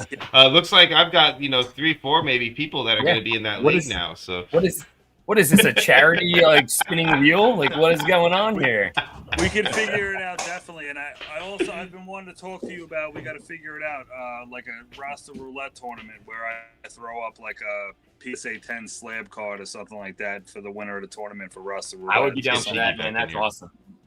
Yeah, no, that would be really cool, definitely. And I've got a setup for the tournament that we did already, the head-to-head tournaments. So I think I could probably do like a some sort of an overall point thing, maybe like how golf works, like half the field after the first game and then, so much and so much. So that way it's not head to head, maybe, we could do something like that or just do a tournament that runs overall. Or high like score. a most points overall for like the month of September and then October run another thing, something like that, where we can keep track of. I like that. Yeah, I like that for sure. We actually have a monthly leaderboard that I could just easily use for that already. I just gotta get it finished up on that part. So that shouldn't be a hard thing for me to do as long as I can suffer through the sitting and back and forth, sitting, standing. This has been very brutal on me, by the way, guys. I want you guys to know that I've been suffering through this entire broadcast with a screaming amount of pain in my hip, but it's okay because I do it all for you guys. That's why we're here, right? Cheeky, did you get that all squared away? Yep, it's coming your way here. I'm copying and pasting. See, boom. While he's finishing that up, guys, make sure you do like and subscribe to the channel. We've talked about this already. We want to make sure you guys understand that subscribing to the channel is the only way that we are able to offer these things up to you guys in the long run. So please, please, please subscribe and like while you're here. Oh, look, there it is. About that charity donation, the charity leagues. We still got room in there. You guys could still donate, try to get in. Thank you. Thank you so much, Billy. Yes, that's exactly right. Billy is 100% on point. We have until Monday, guys, you could still donate in. The top 12 is still open. So if you get in by Monday, the end of show is when that's going to lock. So if you guys want to make sure you get in on that top 12, I think right now, I want to say the cutoff is Martin Brundle. So Martin Brundle snuck his way in there by adding a few more dollars. He donated another $33 here today to the fund to get himself in that spot. So as of right now, he is the cutoff. Everybody who's 90 is still in. He is at 63, so he is 12. Mom is not going to play, guys, so even though she donated, she's not considered part of the top 12, okay? Sean, where do the proceeds go? Can you share where the proceeds go to just one time? Absolutely. They go directly to our friend Mr. Scott Fish over at Fantasy Cares. And if you don't know Fantasy Cares, then where you've been. Scott Fish runs the biggest fantasy charity group around. Every year they do amazing things. I think I saw that he did like $25,000 in donations alone from just the New York event. So I mean, that's pretty insane to think about. How much he does for these charities, and he's a great guy too, man. He's just a really nice guy to talk to. Awesome. So it's that is something that we want to keep doing again and again every year, and we'll have Scott on down the road hopefully to talk about that even more. But yeah, thanks a lot for reminding me about that, Chris, too, because I definitely did want to bring that up as well. Make sure As you guys can tell, I need these guys to remind me about everything today because I am seriously falling out here at the last few minutes of this. But I will read this cheeky bot breakdown for you guys because that is what you're really here for, right? I sent you a doc to make it a little easier to read. Yes, thank you. That will probably help as well. Let me go ahead and lock that in. Perfect. All right, guys. So this is the Cheeky Bot post-draft triathlon autopsy. This is not an ordinary redraft. Each roster must survive weeks 1 through 10, avoid weekly execution during weeks 11 through 14, and then produce best ball spike weeks in the playoffs. Some owners understand that. Others apparently believe the 3 events were hoarding, negligence, and prayer. Jesus. Starting off with a bang, Cheeky Bot is. Evaluation criteria: Leg 1, weekly starting strength and lineup floor. Week 11 through 14 by collisions and elimination survival. Best ball depth and spike week ceilings for weeks 15 through 17. Quarterback security in a 6-point passing TD superplex format. And injury exposure, usable depth, and positional allocation. Juke Skywalker 17 is the favorite. The number 1 overall team. He has a core of Josh Allen, Jaden Daniels, Saquon Barkley, A.J. Brown, Garrett Wilson, Terry McLaurin, Kyle Pitts, Ramondre Stevenson, Tony Pollard, Jordan Mason, Geno Smith, and David Njoku. Juke drafted the best quarterback pairing in the league, and then through some administrative oversight, was permitted to keep selecting good players. Allen and Daniels provided an absurd weekly advantage, while Geno is actually insurance rather than a decorative quarterback 3. The Week 11 cluster of A.J. Brown, Pitts, and Stevenson is inconvenient, but it is not the scheduled demolition several other owners arranged. Everyone else built a roster. Juke built a lawsuit. Grade A. Winning outlook is the highest. Next up, we'll skip him. Next up at number 2, Buster Martin. Annoyingly, I'll say that again, annoyingly responsible. His core is Amon-Ra, St. Brown, Chase Brown, Rasheed Rice, Kyron Williams, Bo Nix, David Montgomery, Baker Mayfield, Romaduze, and Bryce Young. 3 quarterbacks, 6 running backs, 6 receivers, and 3 tight ends. Nix and Baker are stable. Bryce is proper insurance, and only Kyron Williams and Dylan Sampson create a meaningful Week 11 overlap. Someone named Buster Martin drafting this responsibility feels like false advertising. We were promised chaos and received a diversified retirement account. Sounds familiar. Grade A, winning outlook very high. Yeah, Third one. His roster, his roster came together in the back rounds. I know, right? Not those middle rounds like we talked about, because those are the ones that sucked. Yeah, it's terrible. Third, we can skip third. Oh no, it's not Mr. Ben doing this. That's fourth. Presty Memorabilia sitting at 3. Let's go, Billy! Surprising. Jeez. Sensible shoes and good roster. His core is Joe Burrow, Matthew Stafford, Aaron Rodgers, Jackson Smith and Jigba, Devontae Smith, Mike Evans, Jeremiah Love, Chuba Hubbard, J.K. Dobbins, and Harold Bannon. Those roster is deep, balanced, and irritatingly sensible. The Week 11 cluster of JSN, Stafford, Fannin, and Jaden Reed is dangerous. And the veteran receivers carry health risk, but the replacement structure is real. This team may not win because of genius. It may win because half the league scheduled its own execution. So it says that you're good, but only good because we suck. Grade A minus, winning outlook high. Mr. Ben doing this, the wide receiver warehouse sitting at 4. Patrick Mahomes, Trevor Lawrence, Shamir Gibbs, Ken Walker, Nico Collins, Brian Thomas, DK Metcalf, Carnell Tate, Jordan Tyson, Xavier Worthy, and Tank Dell. 10 wide receivers, 10. Mr. Ben apparently believed every receiver required a personal understudy. The top end is excellent, and the best ball ceiling is frightening. But there are 2 quarterbacks, 4 running backs, and 2 tight ends. If Mahomes or Lawrence gets hurt, the contingency plan appears to be asking Xavier Worthy to throw left-handed. Grade B+. Winning outlook above average. Number 5, Old Guard USA. Yeah, my man. Built in 1997, upgraded reluctantly. Justin Herbert, Brock Purdy, Carson Beck, Christian McCaffrey, Ashton Janty, Javonte Williams, Jalen Waddle, Marvin Harrison, George Kittle, Mark Andrews, and TJ Hawkinson. Old Guard opened up with 3 running backs because a fantasy magazine from 1997 whispered that fax machines were coming back. Herbert and Purdy repaired a structure, and 3 premium tight ends become useful as the lineup expands. Unfortunately, Week 13 removes Janty, Andrews, and Mike Washington, while Week 14 takes Javonte Harrison, Beck, and Jaden Blue. That is an ambitious amount of vacation during sudden death. Grade B+, winning outlook above average. Right in the middle of the group is our buddy Thrillkill. Championship roster self-destruct button included. Lamar Jackson, CJ Stroud, Brock Bowers, Sam Laporta, James Cook, Breece Hall, Evan McConkey, Dave Flowers, and Chris Godwin, Stephon Diggs. The opening was magnificent. Lamar and Stroud in Superflex, Bowers and Laporta in premium scoring and quality everywhere. Then Week 13 arrives and removes Bowers, Breece, Lamar, Flowers, Josh Downs. 5 meaningful players disappeared during an elimination week. That is not a buy problem. It is a scheduled demolition. Grade B+, winning outlook, volatile. This is where we start getting down to the bad teams, and I am down this list. Tim B7, good players, terrible calendar management. Drake May, Jordan Love, Jacoby Brissett, Omarion Hampton, Chris Olave, Malik Neighbors, Mika Gluga, RJ Harvey, and Michael Pittman. May and Love for a strong quarterback pairing. Unfortunately, they both have Week 11 buys. The first elimination week, Jacoby Brissett therefore becomes the entire quarterback department precisely when the league begins executing its lower scoring. 4 tight ends were drafted, presumably because one of them may be asked to play quarterback. Grade B, winning outlook, moderate. This is where Cheeky Hobson falls in the list at number 8. Elite opening, Week 11, crime scene.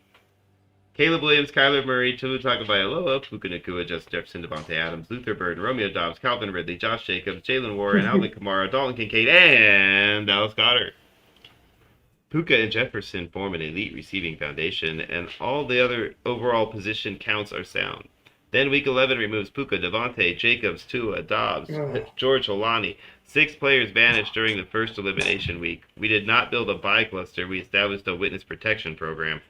The team can technically field a lineup, but there is almost no margin for injury, role loss, or quarterback chaos.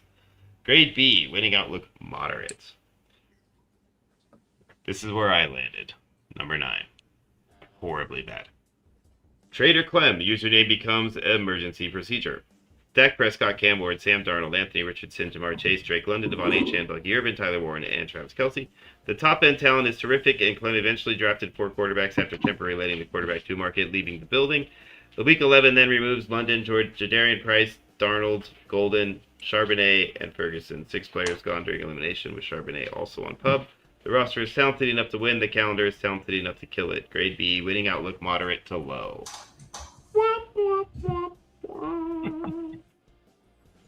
Number 10, AZ All Night. Running back, Doomsday Bunker. Core, Jalen Hurts, Daniel Jones, Michael Penix, J.J. McCarthy, Bijan Robinson, Derrick Henry, Cam Skadoo, DeAndre Swift, Blake Corum, and Brian Robinson. 6 running backs and 4 quarterbacks, with the receiver room apparently scheduled for later delivery. Hurts is an elite, and the running back group can dominate early. Week 11 removes 5 players. Week 13 takes Henry Jones and Jalen Naylor. AZ prepares for a worldwide shortage of rushing attempts and forgot that expanded flex spots except receivers. Grade C+, winning outlook below average. Thunder Fist 15, 4 tight ends and a calendar bomb. Jared Goff, Tyler Shuck, Kirk Cousins, Tay McBride, CeeDee Lamb, Tutorial McMillan, Travis Etienne, Quinshon Judkins, Rico Dowdle, Isaiah Likely, Chico Conquo, and Kenny Sneak. McBride and Lamb are excellent. The remainder includes 4 tight ends, become apparently premium scoring because of mediocre options to merge into one elite player.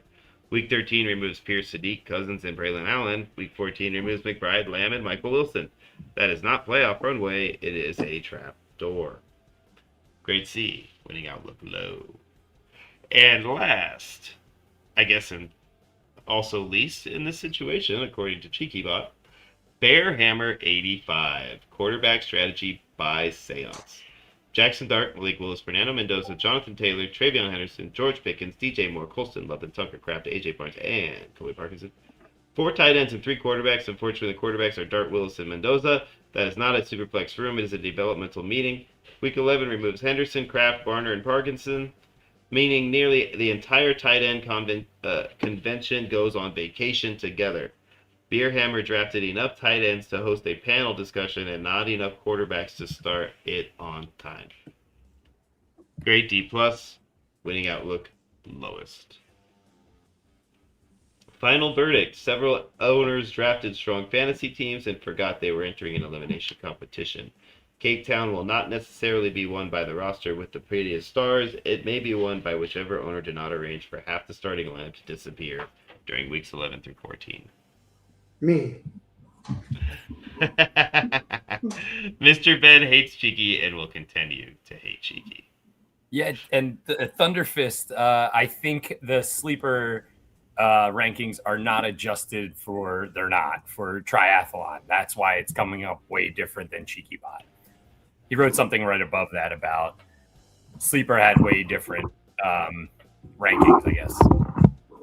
Yeah, that makes sense. I mean, it's, Mr. Ben, or Sleeper doesn't have it set up for that. They're set up for regular redraft. Cheeky actually accounted for the format. So I think I'm going to lean towards the Cheeky Bot evaluation a lot more than the Sleeper evaluation. Unless I'm in the top of the Sleeper evaluation, because then that one is totally right. And hopefully by next year, it will have a triathlon, It will have adopted the triathlon format. That's absolutely hopeful, man. I want that to happen everywhere. I'm going to have to figure out how to get Cheeky to be a little more snarky. It was kind of plain in this one. Yeah, you got to get him to be a little bit more like pain in the ass type. You know what I'm saying? Like make him a PETA. He can be. I don't know why he wasn't this time. He's a moody son of a gun, man. Yeah, it's a shame we don't have a guy on that shows up on our podcast sometimes who loves bananas and I feel like if we take Dan and put him into Cheeky Bot, that's what you should do. You should just upload the show and then tell it to adjust to the show personality. I was trying to find the podcast when we did the one with Mr. Ben in it, and then he roasted him. I was going to have him mimic that style, but I couldn't find it. Oh, that show is one of the 2 fast drafts that we just did recently. The most recent fast draft before this one, I believe, is that show. Yeah, if you could send me a link, I'll add it to Cheeky's memoir. Oh, I absolutely will. I absolutely will. If you really want to get crazy, you go ahead and download a couple of the links, or go grab a couple of the show links from their DGen channel. you'll get the full on Dan. That's the nice thing. Cheeky can just read the transcripts and adjust automatically. I love it. That's awesome. Awesome. All right, guys. I think we're gonna call it there. I am dying right now, so I want to get off the air and try to get some rest. I have one more question. Go ahead, Cheeky. Do I look like Greg Popovich right now? You look like Greg Popovich's good-looking younger brother, man. Bob Popovich. I noticed that while we were streaming. I said, "God, that's ugly." Popovich. That's what I'm going to call you. Craig Popovich. Yeah, Craig. That's a good one. I love it. All right, guys. On that note, it was a great show. Thank you guys for tuning in. We really appreciate all of you guys so much. And like I said, like and subscribe if you haven't already. Check out everybody else's channels we talked about today. They're all great people. We're going to have a lot of people on the show coming up soon, so we'll have more about that. We'll be back on the air Monday. Scott will be back hopefully Monday. Maybe he'll tell you guys exactly what happened today. We'll see what he has to say about that. And we'll be able to go over some great things. I think we got some announcements coming Monday. We got our drawings coming Monday. We're going to lock in our top 12 on Monday. So that's a great show to be a part of, man. Make sure you tune in. 3:30 p.m. on the West Coast, 6:30 p.m. on the East Coast. For myself, Sean, Trader Clem, our good buddy Cheeky, a.k.a. Cheeky Hobson, a.k.a. Cheeky Bot Creator, our good buddy Press Steam Memorabilia Billy over there with the Josh Allen autographed jersey he's holding for me, and our other buddy up in the top corner there next to our scanner, Custer Martin, a.k.a. Chris, a.k.a. loves his PBR. We are Sudden Death Fantasy Sports, and we are out of here.